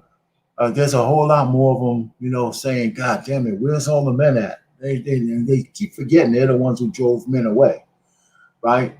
So they'll learn, or they won't. I guess it don't matter. I think a lot of men are starting to look at what's best for them, and I think what you're saying, 100, is happening on a scale at some level where men are saying, "Yeah, I know that I can get women or a woman, and I know I can have a girlfriend, but right now I need peace more than I need anything else." I think there's a lot of men doing it. I think there's a lot more men doing it. I think men who find a good woman, I think they tend to stay. Especially if they're on their grind. But anyhow, man, what you got? What's the final thought? I just think at the end of the day, men, in order to control your shit, just have better control of your life and what's going on around you. Okay. If you can control what you putting in your body and where you put your body, I don't see how you can't figure life out, because the ability to have that, like, we all as men know what that feeling is to be around something or to have the opportunity to get up on something and be in that moment, and what it would take for you to say no, what it would take for you to separate yourself knowing that you're not in a good situation. If you have the ability to control that muscle, there is no way in the world you cannot convince me that you can't control every other muscle in your body, including your brain. There's no way you can convince me that you can't change your mindset to change your life if you can't control that one muscle. That's all I'm saying. Yeah, no, you know what? I don't have no argument with that. I think there were some things where when you're trying to get a lot of things in your life right, you don't have to change a lot of things at once. You just need to change a few things, and you can start adding on as the good stuff becomes habit. So that's true. So I don't have really anything. I thank everybody in the chat. Everybody showed up tonight. Hey, thank you. I put my email in the back chat. Already emailed you. I just emailed you already. Okay, cool. So yeah, we'll talk, man, and all that kind of good stuff. And I don't have anything else to say. I thought, I appreciate Anton, Daniels. I had fun talking to him for that like 20 minutes, before he was already taken off. I put a shameless plug for myself. I cut that shit out, like saying, "Can I come on your panel, please, Anton?" That was back in the Trigger Mike days, Ekane. Anyway, but anyhow, gentlemen, and Trey, everybody, Curtis, and all the other folks who came by, Lost Translation, I see you there, Liberty, Anissa, thanks for your little brand of, trying to mix things up. We'll get you on outside before it's all over. JC, 7, what's that? It goes 10. There goes 10. He was in. I don't know why he didn't come up. And Smiles to Locks, Trey Taylor, everybody. Hey, listen, Lou, that was cool. And Curtis, who came in early, and Finesse came in early. Highway. Okay, that's just All right, lit.